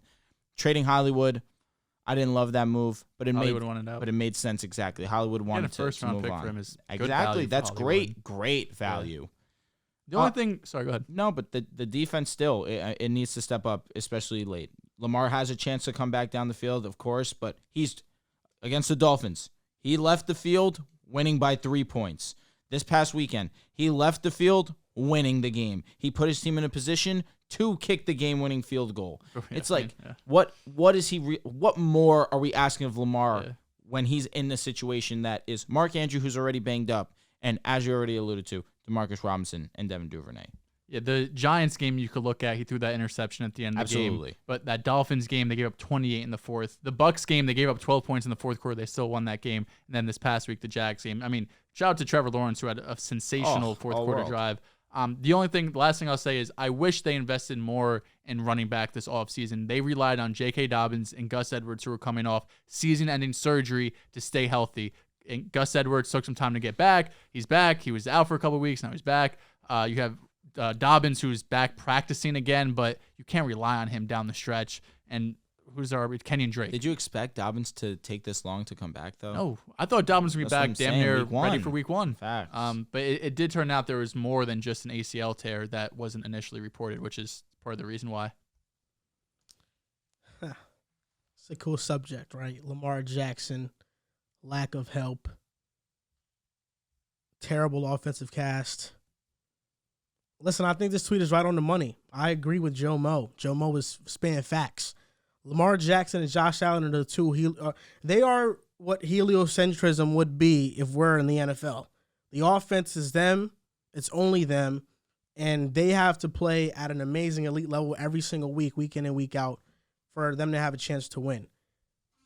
I wanted to see just how bad of a situation Lamar Jackson is in wide receiver wise compared to the crop, compared to the other quarterbacks in the NFL, right? So I think Lamar Jackson is in by far the worst offensive situation of quarterbacks you would deem that are playing at a top 15 level or that we label top 15 quarterbacks. Patrick Mahomes has Travis Kelce and a bunch of good wide receivers. Juju would be the best wide receiver on the Ravens. Josh Allen has Stephon Diggs. Joe Burrow, T. Higgins, Tyler Boyd, and Jamar Chase. Tom Brady, Mike Evans, Chris Godwin. He had Gronk last year. He has Julio as his wide receiver 3 this season. Jalen Hurts, A.J. Brown, Devonta Smith, Dallas Goedert. Elite offensive line. Quez is pretty good. Geno Smith this year is playing well. Tyler Lockett, DK Metcalf, Noah Fant at tight end. He's not a bad tight end. Dak Prescott, CeeDee Lamb, Michael Gallup, Dalton Schultz, Ezekiel Elliott, Tony Pollard, Tua, Jalen Waddle, Tyreek Hill, Mike Gesicki. The running game now with Jeff Wilson and Raheem Mostert, it's okay. I wouldn't say it's it's okay. Yeah, just it's take out but Mike Gesicki. Just Tua, Tyreek Hill, Jalen Waddle. That's all you need. Justin Herbert. We talk about his lack of weapons all the time. Keenan Allen, Mike Will. They're back. Yeah. Gerald Everett is not that bad. Josh Palmer be the wide receiver 1. Yeah, Josh Palmer, Austin Eckler. I mean, that combination is better than anything Lamar Jackson has had in his entire career. Kirk Cousins, Jettas, Thielen, T.J. Hawkinson, Dalvin Cook. Weapons, yeah. Derek Carr has Devontae Adams, Hunter Renfrow, Josh Jacobs, Darren Waller. I mean, goddamn, even the Jaguars went out and traded for Calvin Ridley to get for Trevor Lawrence. Christian Kirk. When we talk about Lamar Jackson and the lack of offensive weapons that he has, it is by far the worst in the NFL of these top 15-ish quarterbacks. Yet he continues to perform at a top 10 level. And it just makes me wonder if he had one of these top-end guys outside of Mark Andrews that's at the receiver position, how much better would Lamar be statistically? Listen, and I'm not the biggest praiser of this guy, but you have Kelce. You mentioned it. You have Juju, who has missed some weeks. That really hasn't stopped the Chiefs' offense. You have MVS, who will fill in from time to time. Cole had a good stretch. Cole came in and was really solid. But let's be real. Sky Moore's been good. It's been of recent, like the last 2 weeks.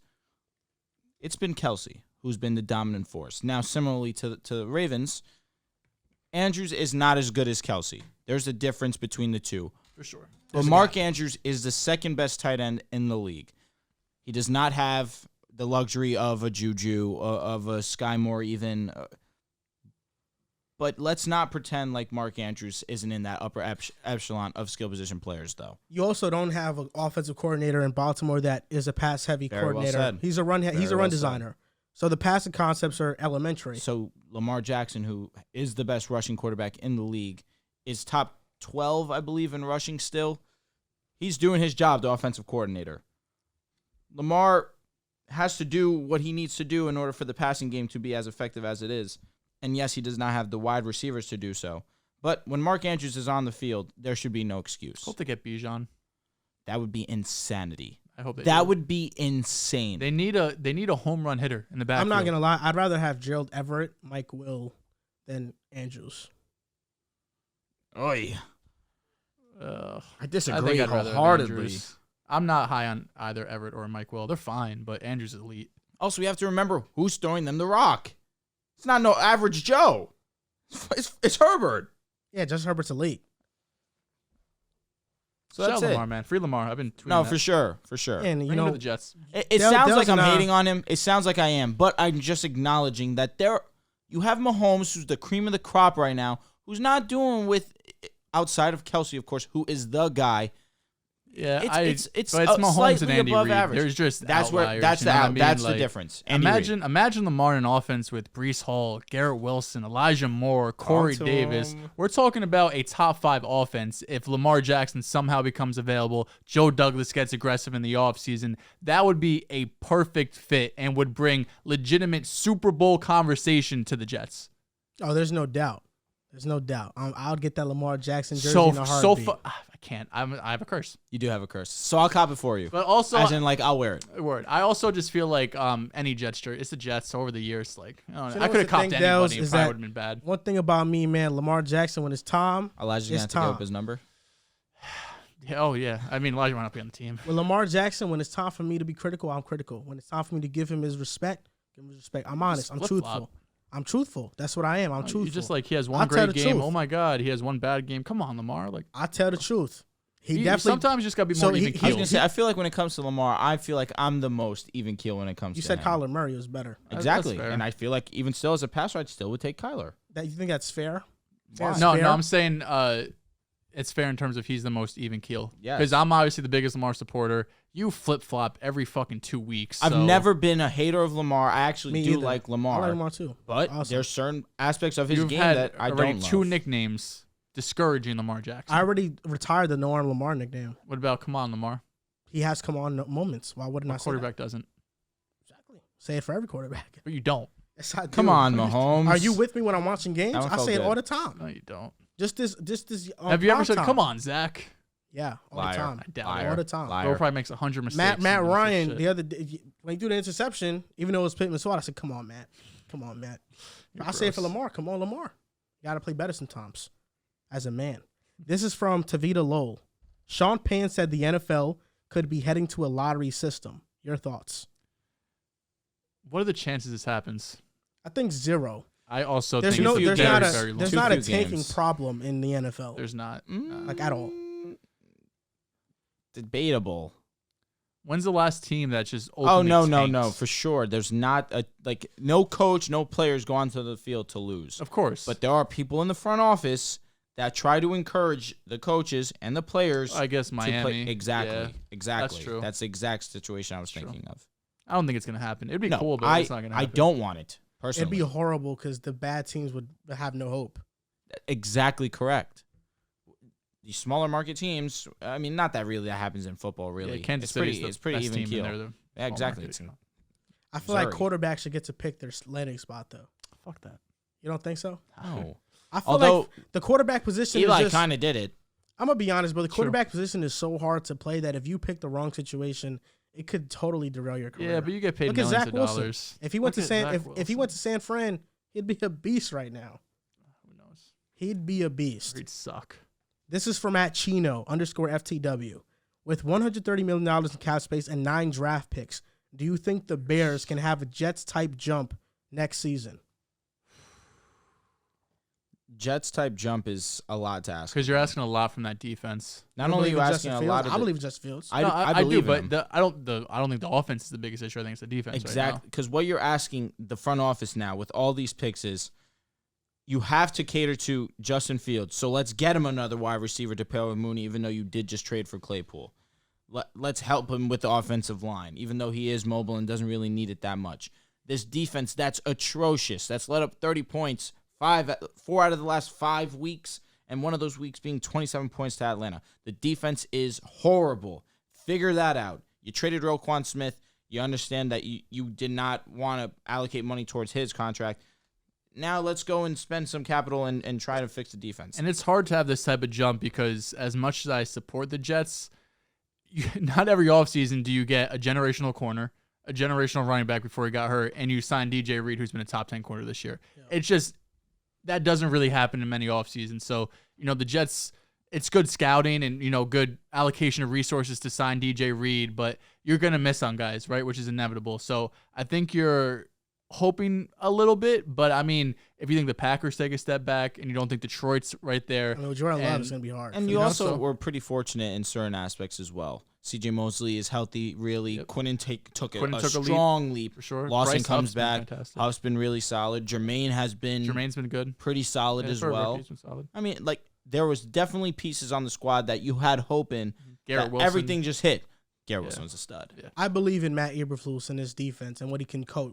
I believe in him as a coach. I think he'll turn around the defense for sure.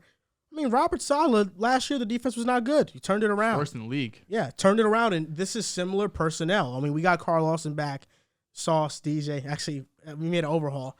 But I do believe in Matt Eberflus a lot.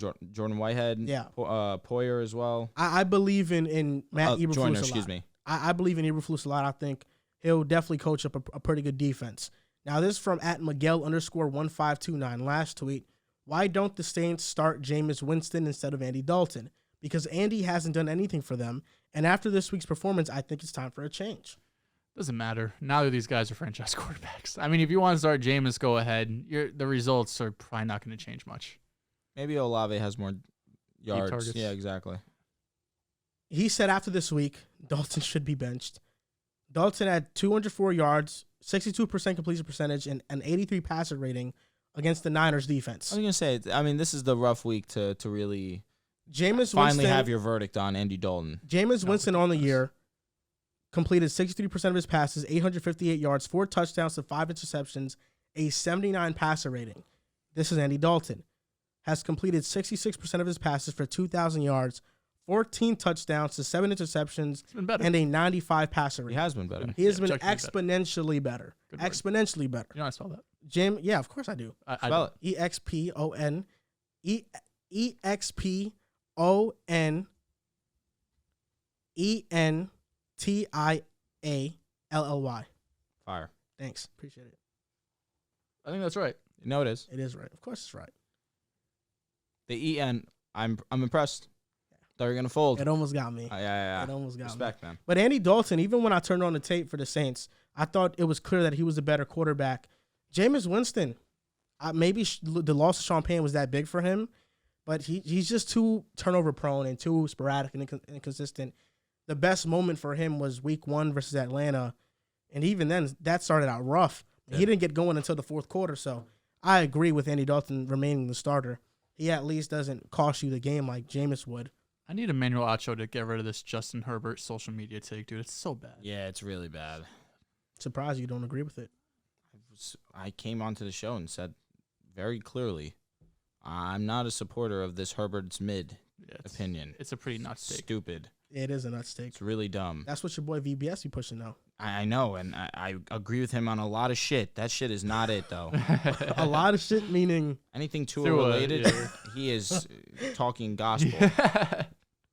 Or propaganda. He's real. It's definitely propaganda, not gospel. He pushes out the good word. The good word of the Lord. Tua Tagovailoa. You said this a while ago, Drew, that when looking back at the 2020 quarterback draft class, we're going to say this was amazing. Joe Burrow, Tua, here it comes. Justin Herbert, Jalen Hurts, and out there in the woodworks, people ain't see this coming but me. Oh, I saw it. My man J Love. Oh my God, he saw it a quarter. Jordan Love, 5 passes. The Love Man. Now I don't know if you guys saw the game Sunday night. A victory lap on a quarter and a half is insane. The 2 drives that Jordan Love had. I mean, Jordan Love was slinging. He was absolutely slinging. He was. That down to Christian Watson. Christian Watson took it to the house, a house call. But That that terrible angle by that the second Now that second safety drive was was such a bad impressive. angle. He made a great pass to Aaron Jones to the sideline. He dropped it. Then third down, escapes the pocket in the red zone, throws a dime to Randall Cobb. He just drops it. I mean, Jay Love was terrific. I mean, the way the ball comes out of this guy's arm, and now before the draft, I don't know if people realize, but he was compared to Patrick Mahomes because he was able to make those off-platform, nice, sexy Acting throws. like Caleb Williams. And let me tell you something. Jordan Love, I tweeted this a while ago, and this gonna be 100% true. We're gonna look at this and say you were so right, Joel. Jordan Love is gonna be the It's a perfect. rarity. Jordan Love is going to be the perfect example of how a quarterback can properly develop, even if you sit him multiple years. The Packers had Brett Favre, then Aaron Rodgers. Aaron Rodgers had that moment in 2007 versus the Cowboys. Well, guess what? Jay Love just had that against the Eagles on primetime for the whole world to see. Now, Jay Love, that's that man. That man's good. That man's back. He looked fantastic in his 2 drives against Philly. I'm not even saying that with any sarcasm. No, he looked great. Yeah, He looked breathtaking. to come. I called Dehls right after the sling. I said, stop hating on Jay Love, baby. And then he said, watch, I'm going to call you again after he scores and we win this game. I said, not against Jalen Hurts, bucko. Now, he looked fantastic. I mean, to come into a game where you're down 14, the defense knows you have to pass, and you're going up against the Eagles, number 1 seed in the NFC, a great defense all season, and to look how good he looked. Now, given that Christian Watson play where the safety just took a terrible angle that allowed Watson to get to the outside, that's not going to happen all the time, but there's nothing. The same way how a team's not always going to go spread out the defense when Hurts just sneaks in for a running touchdown in the red zone versus the Colts, right? But when I nitpick it, I'm hating. But now you nitpicking Jordan Love, and it's not hating? Stop hating on him. Stop hating. Joel, can you let my man give his monologue? I said Stop 2 hating, sentences. man. Oh my Listen, God. I know, My Joel, goodness. after the Zach Wilson debacle, you need a quarterback W. Drew's got Tua. I got Jalen Hurts. You're desperate for a quarterback W. I get that, but let me talk. Yo, Let me talk. that's Joe Burrow's not a W? Oh my Get the God. fuck out of here. What are you talking about? What do you fuck outta here. mean? Bro, I was in on Joe Burrow since last season. That's Oh my not. God. What are you do talking about? You understand what he means? Quarterback that people were down and out on. Anyway, Jordan Love. That's why I said you need your dub, and he looked fantastic. But my guy over here was going crazy when I was talking about Taylor Heineke, and now he's seen fucking 7 passes by Jordan Love, and he's the franchise guy. 9. For this to make sense, for this Jordan Love pick to make sense, he has to be a franchise quarterback because you have, for the most part, wasted a first-round pick over these last 3 seasons when you could have gotten a wide receiver for Aaron Rodgers, when you were in multiple NFC championship games, when you had a chance to go to the Super Bowl, and I guess just won the last year was a round 2 exit. When you had a chance to go to the Super Bowl, and instead you've used on Jordan Love as just a backup quarterback. Yeah, I know. I'm not saying the NFC championship game. But they used it on Jordan Love, who, if he becomes a franchise quarterback, it's worth the pick. But up till this point, it has been a disaster of a pick because they could have used it to reallocate other resources. You're looking at me funny. It's true. Disaster. No, they should have drafted a wide receiver or something. Drafting a franchise quarterback was a disaster. That's why I said he has to be a franchise exactly. quarterback for it to make sense because you have Aaron Rodgers playing at the peak of They his could game. have drafted a receiver with the A.J. Dillon pick. They had Aaron Rodgers back-to-back MVP, and their draft pick right before that was a backup quarterback. So up to this point, it hasn't been a good pick. But to your credit, Jordan Love looked fantastic against Philadelphia. So damn More good. than anything, he looked looked like he amazing. belonged. Last season Yeah. against Kansas More than City, he belonged. he looked lost. He looked like he wasn't even a backup quarterback in this league. Now he comes in again. Last year against Kansas City, he knew he was starting. This week, he didn't know he was going to come into the game. He came in that fourth quarter where it was a 14-point game, but you score a touchdown, going to stop. All of a sudden, we have a ball game here, right? So it's not like he was going against some prevent defense where they were just playing way off and they were letting him get yards. No, he made multiple impressive throws. So for the Packers, you have to be excited. The only thing that's unfortunate, and I use that kind of loosely, is Aaron Rodgers is expected to play. And Aaron Rodgers also said on the Pat McAfee show, if I'm healthy and I could play, I'm going out there. It doesn't matter. So it's kind of hard to predict what Aaron Rodgers does. For the betterment of the organization, it would make sense to put Jordan Love out there for the remainder of the season. But in terms of Aaron Rodgers, just his personality and who he is as a quarterback and what he means to Green Bay, And what you paid him this offseason. it's very hard for me to see that they're not going to sit him outside maybe the last 1 or 2 games. Rodgers going to play for these next few weeks unless he gets re-injured or he says to the training staff, I can't go. You're not sitting Aaron Rodgers when you're paying him $50 million a season. It's not happening. Were they 3-8 right now? Yeah, no, they're not good. They're not good. Rodgers is selfish for that. He's selfish, but he's a competitor. He's Aaron Rodgers. No, He wants to be out there. Selfish for taking the money, or selfish for not sitting and allowing Jordan Love, someone else, to take his job? Exactly. Interesting. So I'll say this.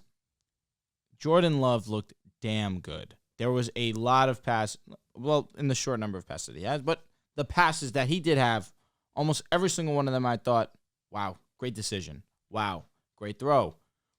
One pass specifically, if I'm going to nitpick, because there was only 9, the route to that Lazard got off of Slay. It was like a double move, but he got off free, and he kind of just undershot Christian Watson a little bit. I just would have rathered him take the safe route.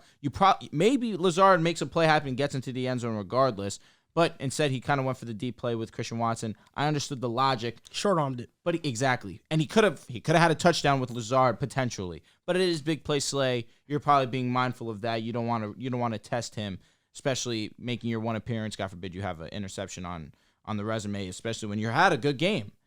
I just need to see more. That's it. Yes. I'm going to allow Jordan Love to impress me. I'm impressed.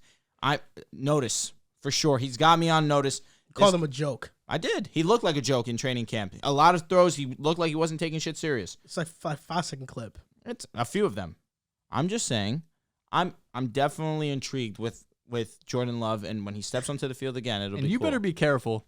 You better be careful, because you can't treat Tua and Jalen Hurts the way you've been treating them all season and see 1 or 2 games of Jordan Love and come on this podcast spewing nonsense. We care too much about our audience for you to do some dumb shit like that. I'm tired about this. I'm tired about this shit that you be talking. Right, Tua, I am very super duper critical of Tua. There's no doubt. You won't get me saying anything different. That's a fact. Casual. It's sad. That's a fact. It's fucking What Jalen sad. Hurts, No, it is though. sad. Wait, hold up. It is sad because I sat here every single. Hold up, No, bro. not even you. Tua's been great. Hold up, bro. With Jalen Hurts, you got to stop acting like I'm down on Jalen Hurts. I'm not down on Jalen Hurts at all. In fact, last year I thought he was going to be good. You did. He was good. This year I had the Eagles as a top team again and thought Hurts would take another step forward. You always thought it was because of the team. What are we talking about? You didn't think Hurts was going to be this good. Well, the team has a lot to do with it. But even so, you got to stop acting like I've been down on Hurts. I never, and Drew, you can attest to this. Have I ever criticized or put down Hurts like I did with Tua? No, Tua It's a different level. You're a generational hater of Tua. It's a different level You're with just Tua. a regular hater So of don't. Hurts. I'm not even a regular hater. I like Jalen Hurts a lot. I really do love his game. So stop acting like just because I nitpick a play. Just because I nitpick a play. I'm a hater of Jalen Hurts. Hurts had a What are we game-winning talking drive about? where he made the 2 biggest plays on the drive, and you came in here and said Honestly, it was all right. I was shocked when you did that because you really have not been a hater of Jalen Hurts. You really haven't. I'm just analyzing what happened. Last year, what? That he With won the the Colts. game. Wait, because this is the thing, and this is what we got to understand. The Eagles are just so dominant right now that when they face a team that gives them some trouble, and you see something that could become a pattern in the postseason, I look at it and I'll take note of it. Because right now, Jalen Hurts and the Eagles look amazing. They're steamrolling right now.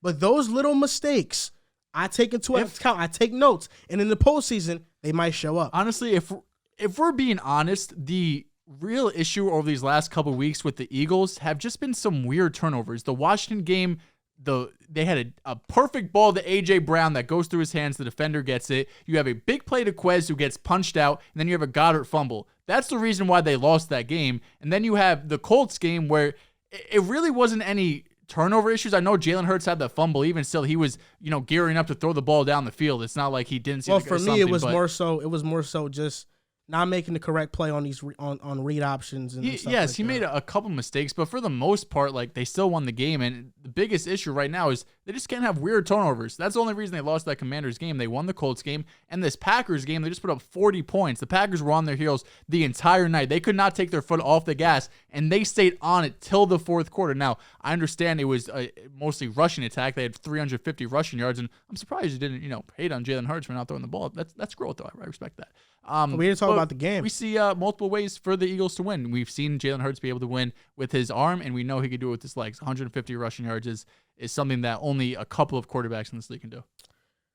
Before the season, I had Hurts as the 17th best quarterback. The players over there are two egregious ones over him that I will not defend. Jameis, so I will not defend. Dak was over him.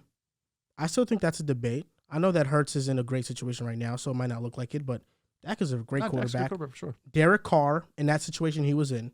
Kirk Cousins with this offense. Kyler, Lamar, Russ, Stafford, Watson, Herbert, Burrow, Rodgers, Brady, Mahomes, Allen. 17th?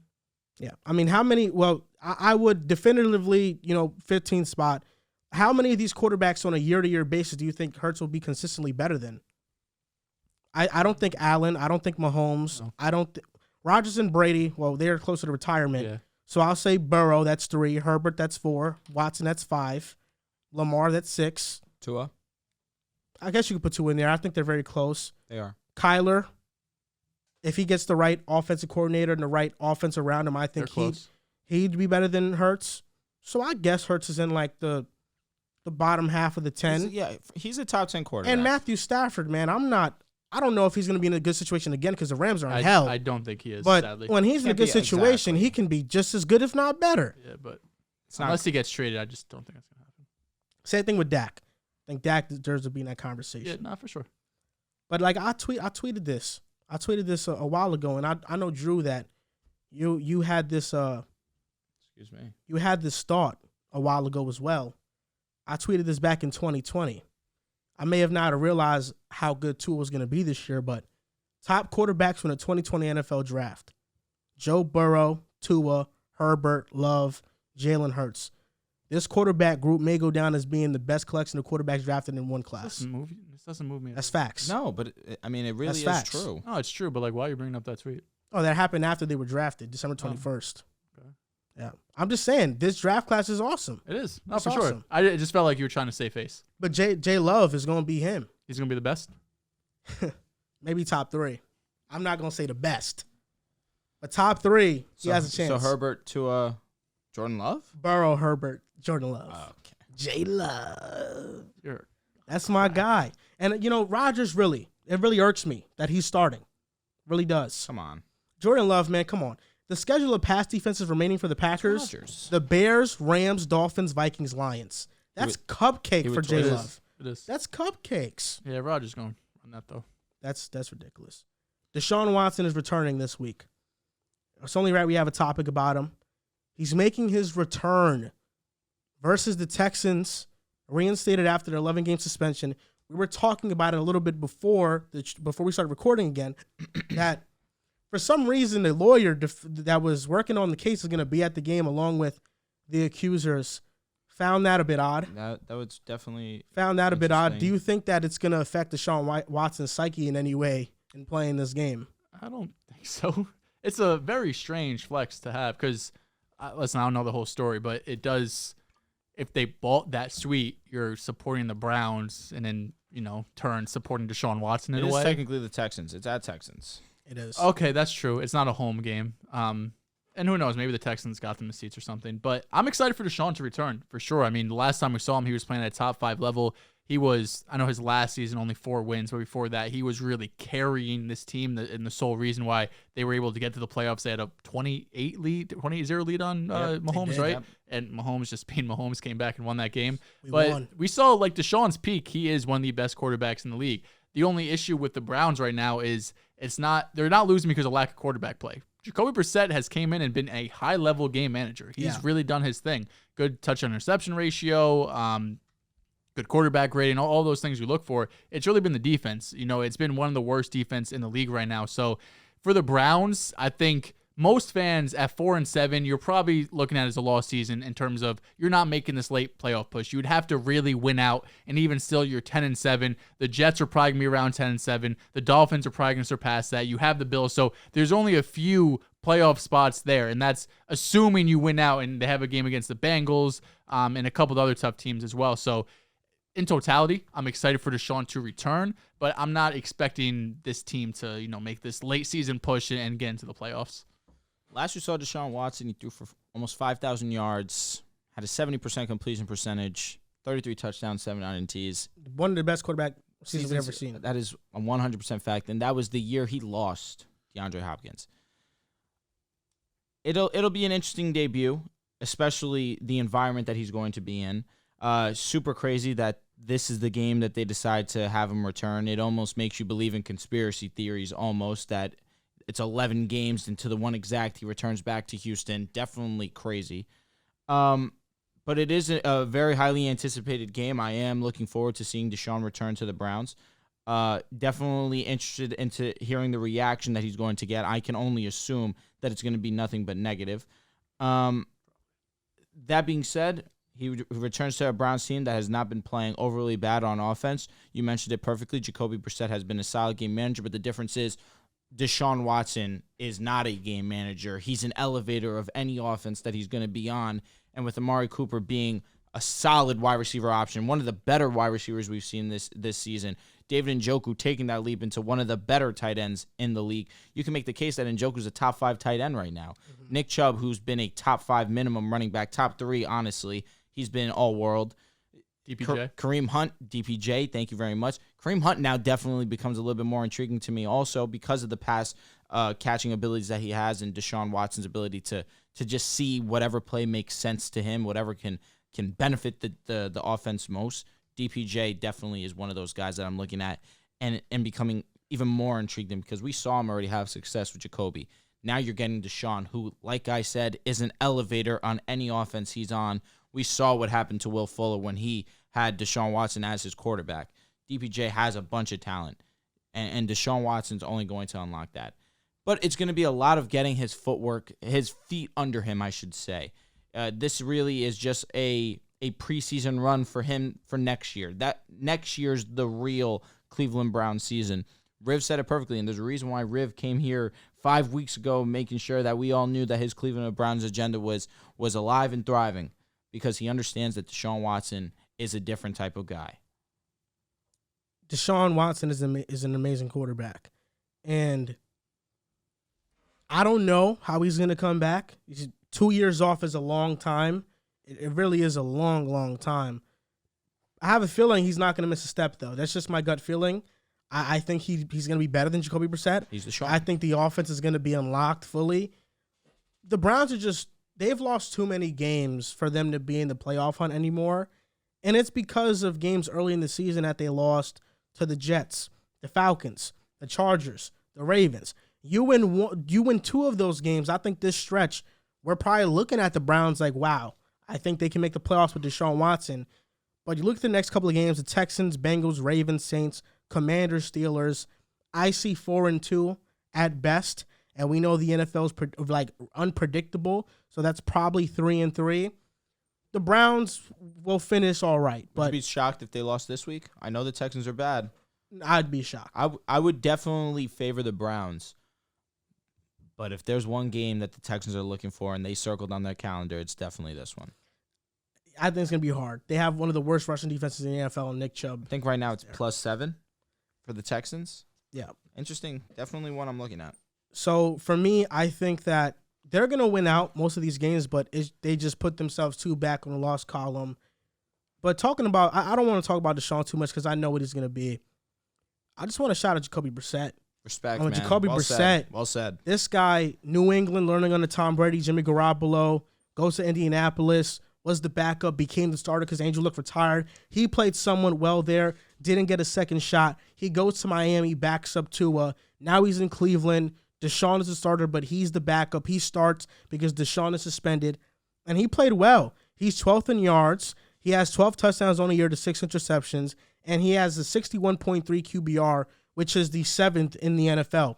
Jacoby Brissett, did his job. Well said, bro. But the problem is that the defense has been horrible. The Browns' defense is the 30th ranked defense in the NFL. They're 14th against the pass, 23rd against the run, and they're 29th in DVOA. Jacoby Brissett has put the Browns in position to win most of these games, but they lost against the Jets because of a Joe Flacco miracle. How did you even let that happen? The Falcons beat you by a field goal. The Chargers beat you by 2 points. The Ravens beat you by a field goal. Jacoby did his job. And had the defense just played a little bit better, we're talking about the Browns making a playoff push, and it's because Jacoby Brissett held down the fort, he held his own, and put the Browns in a position to do so. He had a great post-game speech after the last game. They knew it was going to be his last one starting, like just thanking everyone. You could tell he was very respected in that locker room. He became the leader of that team for these few weeks. And he's going to get a shot to start next year for sure, wherever it goes back to Indy maybe, Jets, whatever it might be. He has put on this season over these last, 10, 11 weeks that he can play a high-level game manager type of role for whatever offense is out there. The Browns have a good team for sure with, Amari Cooper, DPJ, Nick Chubb, but it's not like we went into the season expecting Njoku. It's not like we expected Jacoby Brissett to do anything near to this, right? Like He has elevated DPJ. He has elevated to an extent Amari Cooper. Amari Cooper's having a fantastic season. I know I'm getting kind of a slug look there, but Amari Cooper, I wasn't expecting him to do this with Jacoby Brissett. So not only is he well respected in that locker room across the league, but he's earned himself another starting job in 2023. Definitely. I love Jacoby Brissett, and I've loved Jacoby Brissett for a long time.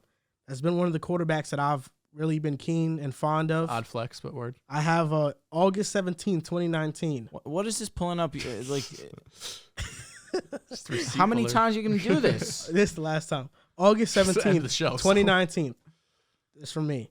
Jacoby Brissett has always been a really good quarterback. I hope he gets to be the leader of a team one day. He has all the talent to be a top 15 quarterback in the league. 2019, was he on the Colts? He was on the Colts top before 15? the season. He's playing at a top 15 level this season, you could argue. That's true. He goes to the Jets. He could be the leader of the Jets. Could be. He's better than Zach. I don't know if he's better than Mike White. Who knows? That's a wait and see. That guy got franchise traits. It's really crazy. Have we gotten to the point where Zach Wilson is barely top 40? Yeah. That is nuts. I mean, that's the reputation he has right now. But what do you mean by reputation? It's up to him to fix that. It's not reputation, it's statistics. And I believe in people. That's what I do. So do I. I believe in people. So do I. I believe in people. He just Zach. I don't want to say anything. What? I was gonna say something, but I don't want to say what I was gonna say. No, say what you want to say. That's okay. Open floor. I won't even argue back. No, that's all right. Say what you want to say, Dehls. Zach just hasn't shown the same leadership quality through his first 2 seasons that I saw from Jalen Hurts, that I saw with Justin Fields, I would say as well coming into this season, and it's still disappointing. That's all I'm gonna say. Thank you for that. Would you agree or disagree? I'd agree with you. Okay. I'd agree with you. And that's why I was so high on Justin Fields, because coming to the year, because he's a leader. And when he speaks, I believe in what he says. Believe in people at the end of the day. Know what I mean? It's a people game. When he sucked versus the Texans and he said he played like shit and he said he'd be better, I believed he'd be better. And he was. Yeah. And Justin Fields has that quality. Mm-hmm. From Zach Wilson this year, I have not seen a press conference where he's completely owned up to it and has just vowed to just be better. I thought earlier in the year, we did mention he usually says the right things at the podium. He says the right things, but I don't feel like he says what he feels. Yeah, the Elijah Moore situation, I think he handled really well. Like that was the one kind of. Justin Fields, I feel like what he's saying, that's what he means. Yeah. Zach Wilson, it feels like it's rehearsed and practice answers. It's hard because Zach has been mature up to this point, right? He hasn't caused any distractions or anything like that, but I think there's a difference between being a leader and just kind of doing your job. You know what I mean? It felt like Zach just kind of did his job at the podium, there's nothing wrong with that, right? Like, not every quarterback has been this exceptional leader. What's up? What are you doing, bro? Who's that? I don't know. Saw on Twitter. I don't know. That's you? That was just on Twitter. Oh, that's you? I didn't like that. I didn't like it either. No, you didn't. On to the last segment of the show, NFL Pick'em Week 13. First game, Bills at Patriots. Going Bills. This is a great game. I'm gonna take Buffalo. This is gonna be a closer game. Thursday Night Football. Josh Allen's injury is bothering him. It's call a spade a spade. It's bothering him, especially in the quick passing game. Ironically, he's been a great deep ball thrower still, but he's missing more of those quick passes. I still have the Bills in this one. Second game, Packers at Bears. I'm going with the Packers because the Bears, even if Justin Fields plays, it does not matter. This defense has been horrible. The Packers are to the Bears is what the Patriots are to the Jets. They just own them. They do. Same with the Packers. If Justin Fields plays, I think this is a bad matchup for the Packers, especially since they've unlocked that running offense. The Packers can't stop a nosebleed in the run. We saw what the Eagles did to them. I think Fields is a better, more dynamic runner than Jalen Hurts. So I think they can tear them apart in the run game. If Jordan Love starts, I have the Packers winning this game. But Aaron Rodgers, I don't know if he gets it done. He misses the throws that Jordan Love was making. Who are you taking? I'm taking the Chicago Bears in this one in the upset. But if Jordan Love plays, Packers. If Justin Fields plays, I got the Bears. Okay. But if Justin Fields plays and Jordan Love plays, I have the Packers. But So if many Justin Fields stipulations. starts and Aaron Rodgers starts, I got the Bears. Okay, Joel, I'm you've given me a confused. headache I have this no idea episode. what you just said, but okay. It's easy what I just said. You know what I just said. I'm just saying, man. I'll be honest. Aaron Rodgers has not been himself. He's been hurt. He's been missing routine throws that Jordan Love would not miss. That's a fact. Okay. Steelers at Falcons. This is tough for me, honestly. It's a mid-off. Yeah, I'm going Falcons, but I don't feel great about it. It's in Atlanta? And Atlanta. In Atlanta? That does not matter for me. No? No. Who are you going with? They don't have any type of home environment, like real home environment. There'd be more Steelers fans, honestly. They travel. I'm going with the Steelers in this one. Kenny Pickett has looked better. Their defense is disciplined. I got the Steelers. I'll take Atlanta. The Steelers have one of the better rushing defenses in the NFL. They're ranked 6th, by the way. That's what the Falcons like to do. like 5 a carry. They just want to the rock. Jets at Vikings. Going with the Vikings. Casual. Taking the Jets. Of course I'm taking the Jets. Mike White showed that defense. We're getting after Kirk. It is a 1 o'clock game, so I'm a little bit nervous. But Sauce versus Jettas, that's going to be matchup of the year probably for me. I don't appreciate the disrespect you gave to Drew. I really don't. You called him a casual for making the right prediction. The Vikings are going to win this game. Oh, my God. We know they're going to win this game. If Zach was starting, he was taking the Jets. For sure. That's okay. That's fine. After I defended you, I meant for sure, as in that's for sure incorrect. All right? He wouldn't do that. I wouldn't. Never. Because you know what? I've been picking against the Vikings these past couple of weeks. I picked the Patriots. I forgot who I picked before that. I picked the Bills. It's about time I rob a skull. It's about time. I'm a Minnesota Hopefully you're ally. doing like some reverse shit that you could just never be right on them. I'm a Minnesota ally. I'm going with the Minnesota goddamn Vikings at home. They're going to get this done. Jaguars at Lions. Going with the Lions, playing some really good football recently. Even though the Jaguars are coming off one of their best win in a long time, I think the Lions pull this one out. Jameson Williams possibly back this week is exciting. Jamal Williams has been balling out. DeAndre Swift doesn't get the ball enough, in my opinion. Amon-Ra. Amon-Ra is different. Because DeAndre Swift is mid. Just accept Okay, it. casual. That's stop. He's not. He doesn't have vision, bro. His vision, yeah, That that's is his really that's his it. biggest. That's well said. Because he's explosive. I'll take the Lions. Nice. Good call. I'm going with the Jags. Surprise. They're the only team in the NFL that has a positive point differential and is negative in the win column. I think that the Jaguars win this game. Trevor Lawrence, he just had the best game of his career. Without He's a not doubt. going to follow that up with a dud. It's Trevor Lawrence, No, baby. He's going to play great. This is what we're talking about. The It's Lions Trevor are Lawrence. going to win the game. I think Trevor Lawrence gets this done. The Jaguars win this game.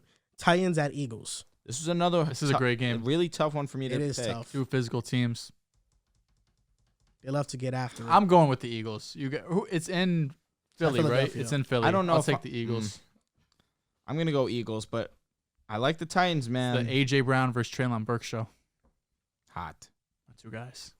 I look at the Eagles, and they struggled against Washington. They struggled against the Colts, too. It's a back-and-forth game. Did their thing against the Packers as they should. They're not a team that I think strikes much fear. The Titans are well coached. They're disciplined. I think they can be one of those teams that takes away what they like to do offensively. And Ryan Tannehill's the man of Hill. One thing about him is that he wins games, and he's efficient. He plays the game the right way. Derrick Henry is a wrecking ball, and the Eagles' run defense is suspect. I'm going to go with the upset pick, and I'm going with the Tennessee Titans. Browns at Texans. Mr. Deshaun. This one's He's tough, back. bro. This one really is tough. I'm going to pick the Browns, but I'm on my Joel. I'm not surprised if the Texans win. I'm taking the Browns. There's not many players on the Texans that I think, like, I know Deshaun cannot wait for this game. Maybe that's ends up being a negative if he's too hyped, but it's not like there's anyone on the Texans coaching staff or players that are like, I can't wait to go and get Deshaun for what he did to us. It might just be the organization coming down and be like, yo, it could be. Y'all got to get one. This is the one. Yeah, I mean, you have a whole different staff there and players, so I'll take the Browns. Better quarterback, better roster. I'm going with the Browns. It's really the running game. That's really it. Nick Chubb is one of the best runners in football, and the Texans can't stop the run at all. I'm going with Cleveland. Commanders at Giants. I'm going with the Commanders. Wow. Giants are beat up really bad, dude. Times have changed. And Commanders know how to stop the run very well. Okay. And Saquon has been very inefficient these last couple of weeks, unfortunately. Teams are realizing, stack 11. That's really that's the game plan.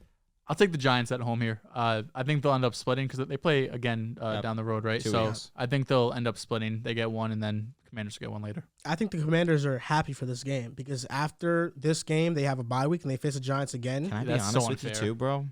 Giants don't play well at MetLife. That's true. They really They're better don't. on the road. They so are are. the Jets, oddly enough. It's the fans. Yeah. Why? Because I feel like the fans, unless you like have really been rolling like the Jets have, or even the Giants really have, there's a lot of pressure even when you do something bad. And yeah, you get booed. You get booed. Yeah, no. No matter who you are, you'll get booed. New York fans definitely are cutthroat. I'm going with Washington. I know that throughout the show, especially by Dehls, there's a lot of disrespect to Taylor Heineke. He's going to prove to you once again that he just wins, all right? It's a winner. So What can I say? Be prepared for it. I just wanted you to know that. Broncos at Ravens. Baltimore. As I wear this Broncos jersey, I want all of Broncos country to understand that we're not winning this game. I'm picking the Ravens. You guys are getting ready for the Chiefs. I do think need that one, this man. game is going to be closer Could be ugly. than we think. I think it's going to come down to one possession. Can Russ get you that one drive? I don't know. Shown it two times this year. I have the Ravens, though, but I wouldn't be shocked if the Broncos win. I feel like this is one of those upsets, and especially for the Bengals, they need the Ravens to lose this game badly. That's how every Ravens game feels. It's like it's going to be a one-possession game just because the offense is inconsistent and making big plays. Dolphins at 49ers. Fan, baby. This is it. This is what we've been looking for all season long. A true test. The Bills game didn't count, apparently. Right? We got to go against a real defense. Let's quiet the noise. Get ready. This is probably game of the week. Tua was okay against the Bills. I wish this was the night game. I'm taking the Niners. I am taking the Niners. It'll be a good game. Niners? I am. The frauds. The frauds, yes. The Niners are favorites to make it out the NFC right now, in my opinion. Huh? They are. They're better than the Cowboys. Yeah. I'm not even going to enter the conversation with the Eagles, but Why not? because they're not better than the Eagles. What makes them not better? Eagles are the most complete team in the NFC. All right. I like the Niners. I like them not only to make it out the NFC right now, but I like them to win this game. This is one of the few games where we're going to see the same quarterback on opposing sides face each other. I don't think we've seen that much in the history of the NFL, but it's going to be like watching a duplicate of the same guy. For years, we saw Peyton Manning versus Tom Brady. Like we got We're that for going to years. see Mike White versus Kirk Cousins. It's crazy, man. Yeah. History repeats You know, itself. I feel like I'm going to be like, wow, did Jimmy G leave the field? This guy's the same guy. I got the 49ers in this game. I think their defense is going to come out to play. It's going to be a chess match. Can I tell you which defense is going to come to play? Miami's. I know that the offenses that they played these last couple of weeks really aren't great, but they've really stepped up. They haven't allowed 20 points since the arrival of Bradley Chubb. He really has come in, and he's really played a different level of football next to Jalen Phillips. The two of them have elevated their play, and, of course, that coincides with each other being on the opposite ends. Dolphins' defense, this is what I've been saying. Let the defense get comfortable. Let them really start to cook up. They're making that run to the Super Bowl. Texans and Browns. That's right. No doubt. The Browns offense, like you said, Jacoby's led a good offense. Yeah. And Nick Chubb, of course, who's one of the best rushers in the game. I think this is going to be a chess match because Mike McDaniel comes from San Fran. D'Amico Ryans. There's a feel there on both sides. There's a feel for what Mike McDaniel wants to do from D'Amico, and there's a feel from what D'Amico wants to do from Mike McDaniel's side. So I think this is going to be a chess match back and forth. I'm curious to see who gets the upper hand in this game. And another scary part of it is that Teron Armstead might miss, and Nick Bosa is Nick Bosa. So Yeah, that's going to be a big part of the game too. Seahawks at Rams. I'm going with Seattle. Seahawks. I'm going with the Seahawks too. The Rams don't have a SEC. quarterback. Chargers at Raiders. Going with the Chargers. Chargers playing some really good football lately. Since Keenan Allen's coming back, really no surprise. So I'm taking the Chargers. Big emotional win last week for the Chargers. Huge. I think it keeps going against the Raiders. I got the Chargers. The Chargers should win this game, but my gut feeling and just the Chargery nature of their team, Not a crazy statement. I just have a feeling the Raiders win. I don't know what it is, but it just feels like every year in these must-win games, the Chargers lose them. Yeah. It's always one game, and the Raiders have won 2 straight. They're riding high. You know their offense is going to come to play every single week. You said Josh Jacobs might miss this game. Well, The Chargers better hope that happens because they're going to have a Zamir big White? rushing day. Is it time? Maybe, but I don't have any ties to him He anymore. hasn't even So running about. He hasn't even been the RB2 in that system. They're really giving everybody advice that he should be drafted in Zamir? fantasy. over Well, yeah, Josh beginning of the Jacobs. year, the Raiders kind of hated Who? Josh Jacobs to start the season. A lot of people said that. Preseason. Like an analyst. over Josh Jacobs, draft him over. No. No, there was some analysts saying like He was kind of like a Draft sleeper, like Zamir. last round, because they declined his 5th-year option, and then I feel like in the preseason, like other guys were getting involved, but that was false. Josh Jacobs being the leading rusher in the NFL Not is something I ever would've guessed. Insane. Chiefs at Bengals. Going with the Chiefs. I don't care Who about you- what's going on with the Bengals. Your 2 teams, bro. Your 2 quarterbacks. Who are you going to decide? I think this is gonna end up in a tie. I think this is gonna be the one tie that these teams have this season. I think they're just gonna both play fantastic and run the time off. I just don't see a winner here. They're just 2 evenly matched teams and 2 teams I root for personally. Just can't decide. Taking the Chiefs. It's gonna be a good game. This might be a game. This probably in the Niners Dolphins game. How about next week? Chargers Dolphins. That's tough too. Ah, Niners Dolphins gets me more Yeah. aroused. Yeah, because of the defense. I don't know. Tua versus Herbert. That's a movie. It is like storyline type for sure. Yeah. You But know, also you got this. You got I know. Shanahan, I know what you're McDaniel, saying. both No, for same sure, offense. For sure. I'm going with the Bengals in this one. I think they get the best of my team this They've week. had their number. Yeah, I think they get the best of my team this week. Fuck you. Jamar Chase is coming back, and I think he's going to make a huge course. difference. That's Chase, boy. I love Jamar Chase. And I Dog. love Joe Burrow. And this team, the Bengals are figuring it out, and they desperately need to win this game. They do. Colts at Cowboys. Going with the boys. Cowboys. I'm going with the Cowboys. And last game, thriller, Saints at Buccaneers. This is so great. The Bucks need this one. If they lose this game, I'm done. I'm completely done. I'll be going with the Bucks as well. You can't lose. The Saints have their number over the years. No Sean Payton this year, so give me the Bucks. I'm going with the Buccaneers too, and that's going to do it for episode 233 of the Pick a Side Podcast. You can follow us on TikTok and Instagram at Pick a Side Podcast, on Twitter at Pick a Side Pod. Thank you guys for watching or listening, and we'll see you next time.